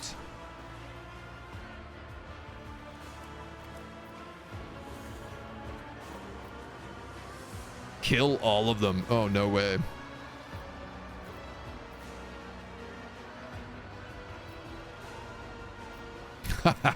Raise your voice at the doppelgangers. If you do not stop lying to her, I will show you that I know more about torture than Tervantus. Fear flickers in their eyes for a moment, but Cabela still notices. She narrows her eyes and whispers, "Then it was all a lie. You clouded my mind with poisoned words." She grits her teeth and says with powerless anger, "I will trust you, Doman. I am your weapon, a blade unbroken. Even that butcher could not break me, and that means he cannot corrupt me. I am the second spinner of the bloodspun web, Cabela."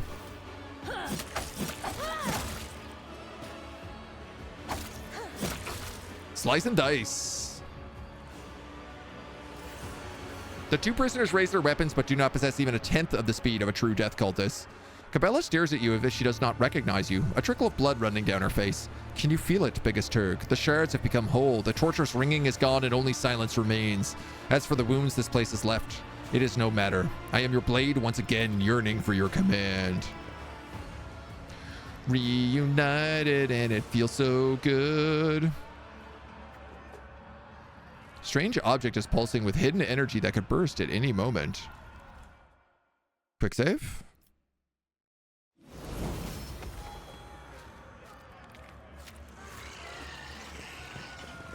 Release the energy. I don't know what it did. Oh, maybe it was heretic stuff. World will bow. Dead Lasrax's hide and flesh have been burnt to the bone. Mutilated bodies of the prisoners have fused together into a large pile that gives off a caustic smell of rot.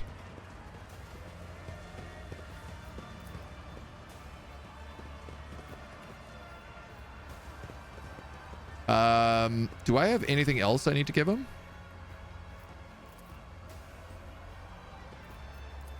I guess not. So we still gotta find Pascal. Here's Ufar. The bars of this cage are sturdy enough to stop a tank or the fury of a post-human. Can we talk to Ufar?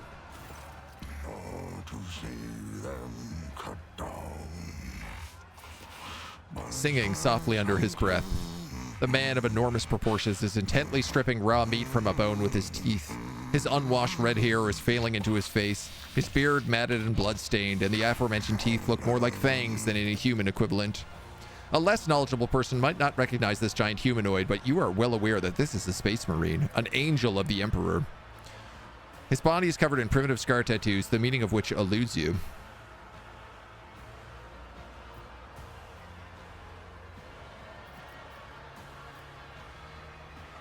Pray, pause your filthy repast, for I am rogue traitor, biggest Turg von Valencius. Pray, I will not. My cage, my rules. It's pretty fair. Quick save hockey, F5, yeah. I know we're heretics, but I want them in the party. Maybe for a little bit. What do you want? The huge body of a straggly, overgrown red hair perfectly suits the deep, chilling voice of the man. In the beast in the disguise of a man, tribal scar-like tattoos cover his chest, arms, and back, and you glimpse intricate braids in the mash of unwashed hair. His body bears so many pale scars that you cannot even count them all, and his muscles bulge beneath his skin like boulders. He looks like a statue carved from stone. It's clear that captivity has sapped this prisoner of none of his physical power. Your assessment is confirmed when you spot the remains of a Drukhari in the pile of carrion at his feet, likely one of the homunculus' servants. The Drukhari's flesh appears to be making a fine snack for the new acquaintance. Listen to the song he is singing. You do not know the language. The songs seem crude and mangled, but not entirely lacking the harsh dignity of a form of Gothic, while also sounding similar to the rumble of a landslide. Sharp and choppy guttural phrases tumbling forth in a harsh rhythm. Try to join in the singing. You close your eyes and enter the flow of the song like slipping into a fast-flowing mountain river. Words rise up naturally in your mind. They're not the same ones sung by the prisoner, but you sense their aptness. Verses flow from your lips full of surprising poetic metaphors and bloody details of a nameless hero fighting monsters under the light of unfamiliar stars. You are one who has supped the mute of the scalds, I see. In the long hall, some of my brothers would be eager to tell you of their exploits, so that you would sing a saga of their deeds. Who are you? I am a wolf. A wolf. How are you here? My pack answered the Inquisition's call. Yeah. To the Koronus Expanse. Right. There was a battle. Calazar told us he summoned these guys. The young wolves yearning to be meat for their brotherlings. To a feast of bolters they went out roving. Though they were but few, one long fang with them went loping. Not to see them cut down by scythes unclean. The pups he sent scattering, and there stood alone the paths guarding. For a foe he long spied, one worthy among unworthy. The song of swords singing, they clashed with clamor and skill, until stood the old wolf upon the bones. Then, by the birds of battle, was he brought down. I like that he speaks in poems. Or prose, I guess. Was that clear enough? Uh, This saga sounds less interesting in prose. Why do they keep you in a cage? For his own safety. When I am not busy killing inhuman spawn in the arena, the Xenos fear my will. Oh, so you serve the enemies of humanity. Watch your tongue, servant, or I will rip out your liver and eat it, so I can discover from what tainted source comes your stupidity. You must be planning to escape, yes? And why do you want to know? Don't they feed you? The predator does not eat only when it is hungry. There are many reasons to eat. That's a bad habit, one that raises suspicions of corruption. Who are you to judge the purity or corruption of an angel of the Emperor? My soul was flayed to the bone by the icy winds of the gate of Morkai, and now nothing remains but loyalty to the All-Father and Ross. I don't know about that. But you are just a tongue-wagging fool, giving opinions about things that are above your rank. Is a rogue trader above the rank of the Adeptus Astartes? I mean, I know that the Lord Inquisitor is above us, but I imagine a rogue trader could probably boss around a chapter if they're in their part of space. Or I guess he's probably like equal to them?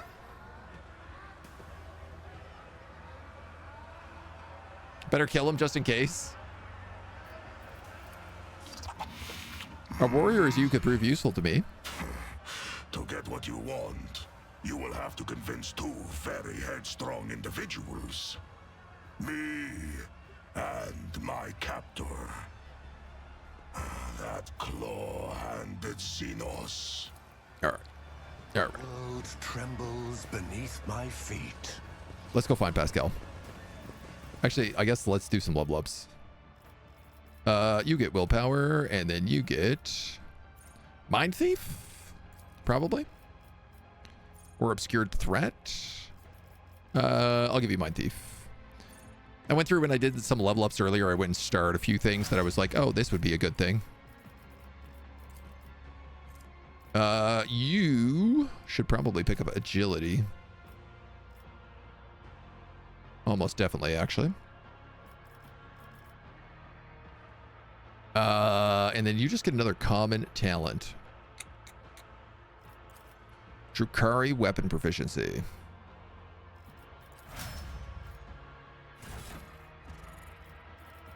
Pray tell, what does that let me give you?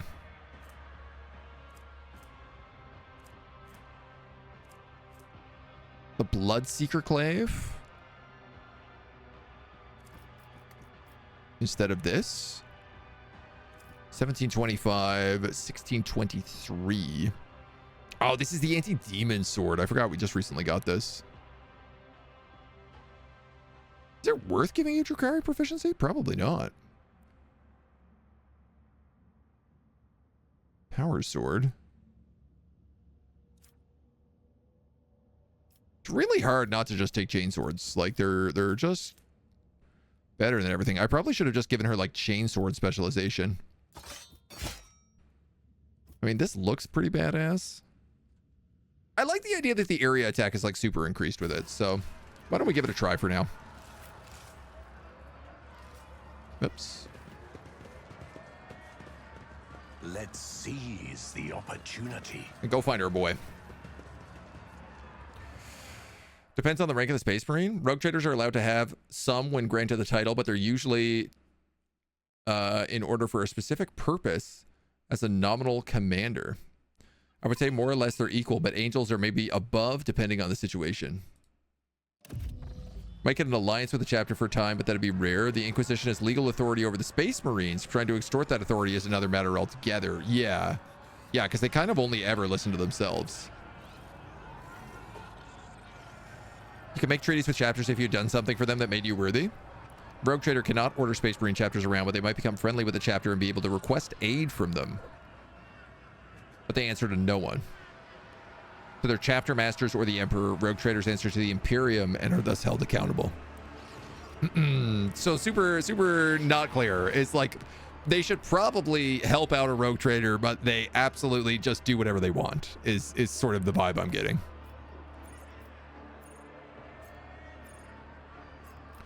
I guess we got to go back to the pit, and we also have to go down to the mangled sector for Pascal. I am assuming that is where he is, which will let us turn back on all of these tech switches once we find him. But I tell you what, I think it's probably best with us getting through that arena and picking up some of our companions and all of our gear that we leave that for tomorrow. I feel like that's the perfect place for us to leave this. And we got most of our squad back together. We're only missing one more person. And then, of course, like replacing Eurolette as soon as we can. But that's a good spot. So when we come back tomorrow, we'll dive back into the arena. We'll pick up Pascal. We'll maybe get Ulfar on our team for at least a little bit. And hopefully make our way out of Commorragh. So come back. Join us for then.